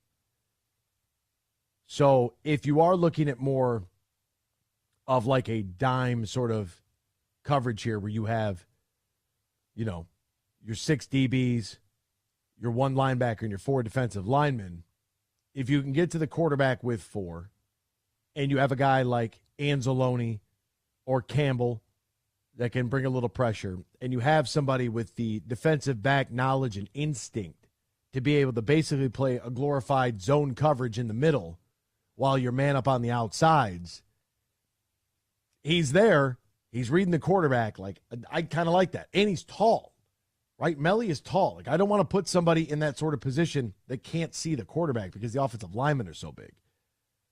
So that's kind of what I came up with in my theory of how do you, as we look at the evolving offenses and quarterbacks that are mobile, that can move, that can get out, do we have a guy that is a willing tackler in the run game, which I don't think that anybody on this defense isn't. Now, I don't think that Aaron Glenn's going to have you on this team if you're not willing to go up and, tackle with your face. But I do really believe that that's how you kind of approach this now moving forward, where, you have a bigger body defensive back who could be a presence in the run game, who has the speed sideline to sideline to be able to cover if the quarterback decides to tuck and run. That would be my solution, or at least my attempt at a solution, and see how it works. You run it for a quarter or so, make an adjustment if you have to. But at least come out there looking like you have a plan. All right, we're looking at Week 14.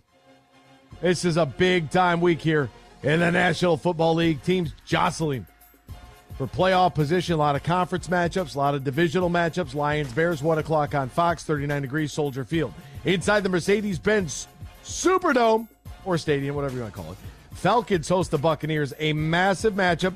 The Bucs are 5-7. The Falcons are 6-6. Who is going to represent the NFC South in the playoffs? That game is monstrous. Then you have the Colts 7-5 on the road in Cincinnati, 55 degrees at kickoff there at Paycor Stadium. Can the Colts and Gardner Minshew get it done and improve to 8-5? Will the Bengals make a run now to tie the Steelers after the Steelers lost last night? The Jacksonville Jaguars, no Trevor Lawrence, going to Cleveland to take on the Browns. That's going to be a rough day for C.J. Beathard. CBS 1 o'clock kickoff, 50 degrees, chance of precipitation there. Panthers and Saints at the Caesars Superdome in New Orleans. New Orleans probably more than likely going to get that win. They're 5-7. Panthers are 1-11. That could run the Saints to 6-7. That means that if the Falcons were to lose to the Buccaneers, 3-way up there at the top of the division, Bucs, Falcons, and Saints all at 6-7. Oh, absolute dogfight. Houston Texans go on the road. C.J. Stroud and company, 20 touchdowns, 5 interceptions for Stroud on the season. Traveling to New York, overcast, 54 degrees at kickoff. I got to imagine the Houston Texans. What a job DeMeco Ryans has done there, too, by the way. It's awesome. Awesome. Another story like Dan Campbell. You have an alum here who's coming back to his franchise, and God bless him, doing a damn good job. 1 o'clock on Fox, the Rams against the Ravens. Could use Baltimore to get a victory here against the L.A. Rams. Rams are 3-3 on the road. Ravens 9-3 overall, 4-2 at home. L.A. 6-6 overall. Partly sunny, 57 degrees. To Allegiant Stadium in Las Vegas. Indoors there, the Raiders taking on the Vikings. We can all be Raiders fans on Sunday. 4:05 kickoff on Fox. Also at 4:05, the Seahawks and the San Francisco 49ers. We got to root for the Seahawks, right? I mean, I know we lost the head-to-head matchup, but we got to, the Seahawks, if we can hand the Niners, now we're looking for overall seeding. So I think we got to root for the Seahawks here. 57 degrees at kick. Don't think it's going to happen, especially with the Niners coming off that win against the Eagles. Talk about building some momentum. Holy mackerel. Shanahan and company got it all going on there in the Bay Area. Actually, it's in Santa Clara, not even in the Bay Area. It's like 40 minutes away. It's like driving from Toledo to Detroit to get to the stadium. It's like Detroit to Pontiac. The Buffalo Bills will be on the road against the Kansas City Chiefs. We can root for the Buffalo Bills here. I think the Chiefs will win. Josh Allen, 24 touchdowns, 13 picks on the season. Chiefs got to find a wide receiver. They got to find somebody else that can help out Patrick Mahomes and Pacheco in the run game. Broncos on the road against the Chargers in SoFi Stadium in Inglewood. Inglewood always up to no good. Both of these teams not very good. Can the Chargers win another game without scoring a touchdown? I don't know. Find out Sunday, 4:25 on CBS. The Eagles and the Cowboys. Sunday Night Football on NBC. Oh, my God. It's going to be just a love fest is what I'll say for the Dallas Cowboys and the Philadelphia Eagles. That's a massive, massive divisional game right there. Eagles 10-2, Cowboys 9-3. Can both teams lose? I don't know. Will the Eagles lose their second consecutive game? Will Cinderella turn into a pumpkin? Don't think that the Eagles aren't beatable. The Cowboys definitely are as well. And then a double dip on Monday Night Football. You heard that right. Tennessee travels to Miami at 8:15 on ESPN. Pardon me. Jeez. Easy for me to say. And then at 8:15 over on ABC and ESPN Plus, we get the Packers and the Giants. So simultaneous kickoffs, one game on ESPN, one game on ABC. Doesn't make any sense. Get the East Coast game, start that thing at 6 o'clock. Get the West Coast game started at 9:30. What are we doing? Who's in charge here? Two teams on the bye week this week, the Arizona Cardinals and the Washington Commanders. And that's a look at your Sunday slate here. Now that we only have pro football. I don't want to take away from Army-Navy. Don't know if you'll watch it. Speaking of pageantry, that game is this weekend, taking place tomorrow. So if you're interested in the Army-Navy game. Also, I saw this in like the headlines, like headline news here. Bills coach Sean McDermott had to apologize, said he regretted mentioning 9/11 in the 2019 training camp talk with his team. McDermott emphasized that he made the comments to discuss the importance of communication and being on the same page. Regretted mentioning 9/11 in my message that day. I immediately apologized to the team. Not only was 9/11 a horrific event for our country, but a day I lost a good family friend. As first reported by Go Long, McDermott told his players in his speech to come together and use the terrorists on 9/11 as an example, asking players in the room questions about how the attacks were executed, referencing the hijackers getting on the same page.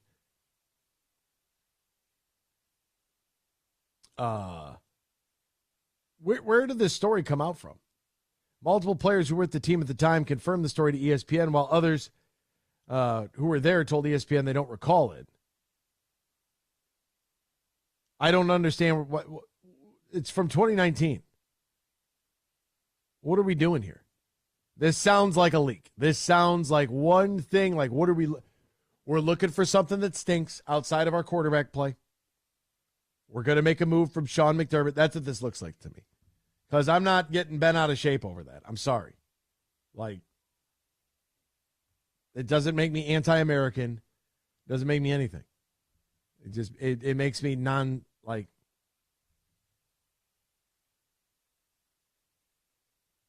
people use war all the time in different comparisons to the game of football.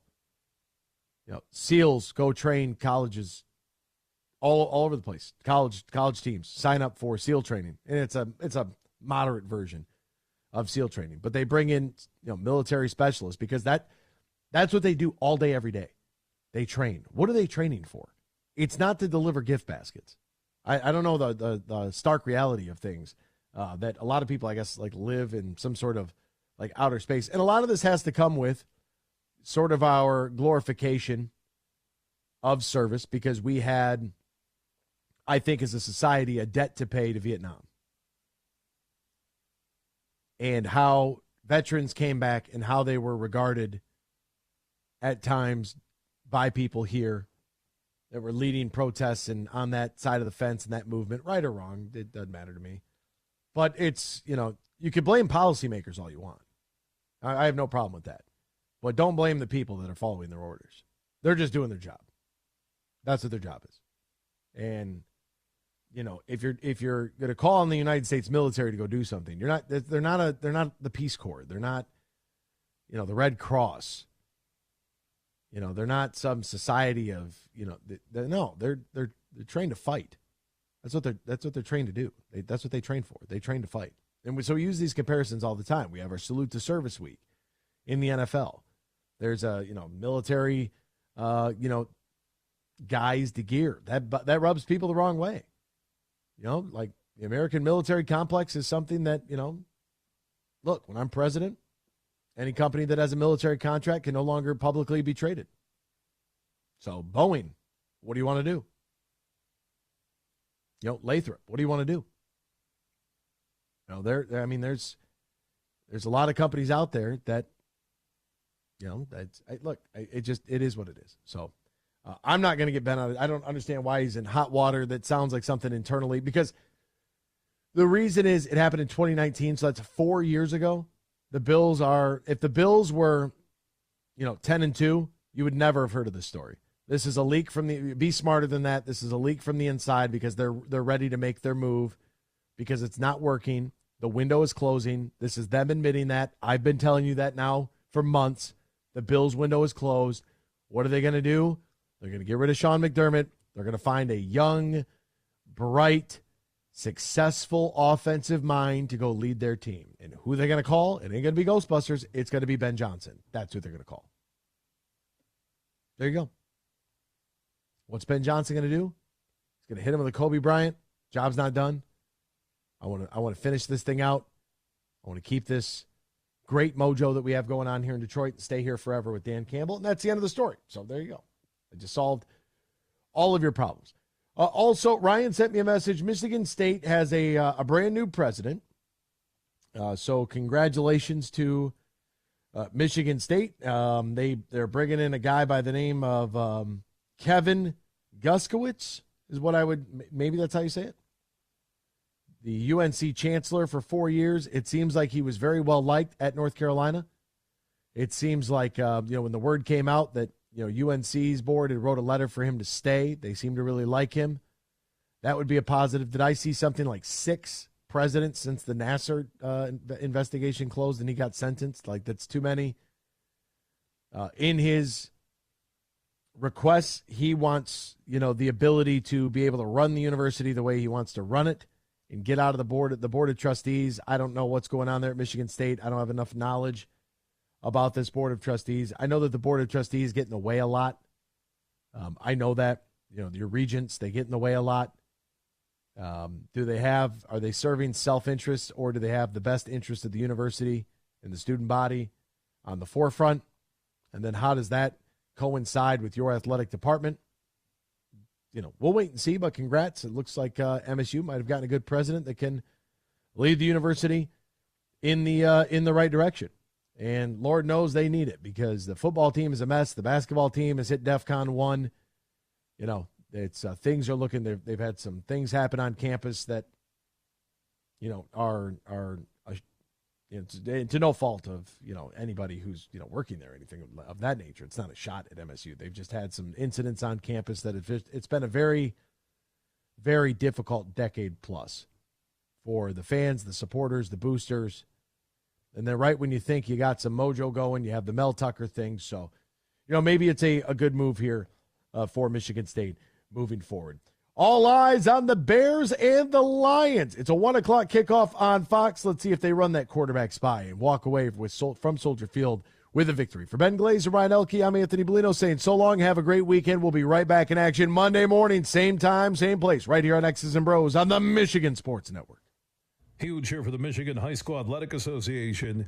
You can stay up to date on the latest from Lansing 24/7 at MHSAA.com, at MHSAA on Twitter, and MHSAA on Facebook. The latest news, press releases, and stories connected to every high school in the state of Michigan, available for you 24/7 from the Michigan High School Athletic Association. Log on to MHSAA.com, at MHSAA on Twitter, and MHSAA on Facebook. And if you're looking for archive boys and girls high school sports, MHSAA.TV. That's MHSAA.TV. 24/7, everything you need to know about high school sports in Michigan. Log on to MHSAA.com. Dad, your cart with Meijer savings. This year, give the gift of savings from Meijer. Santa Bucks will save you plenty. Fa-la-la-la. Plus, stack your savings when you shop super low prices with the Meijer Super Sale. Ho, ho, ho! Savings for all! Don't wait to shop and save with Super Sale and Santa Bucks this Friday and Saturday only at Meijer. Plus, get a $10 coupon when you spend $100 or more this week in store. Print it at checkout. Start redeeming next week. Exclusions apply. See all deals in the Meijer app. Get your groove on. Friday, December 15th at Soaring Eagle Casino. Robin Thicke. Same show, same night, Montel Jordan. Tickets start at $53. On sale now at the box office and etix.com. Party hard. Slide into smooth. Robin Thicke and Montel Jordan.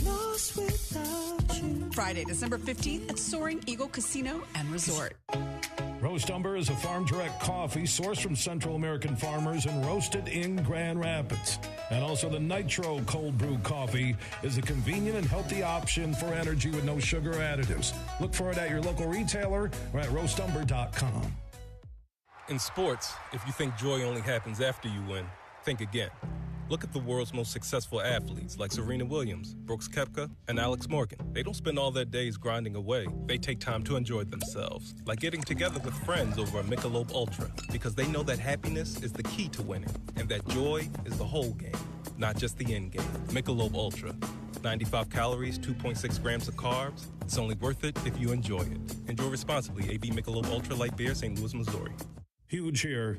AB's doing a heck of a job, and I'm ready to drop some huge opinions about what he's talking about later today at 3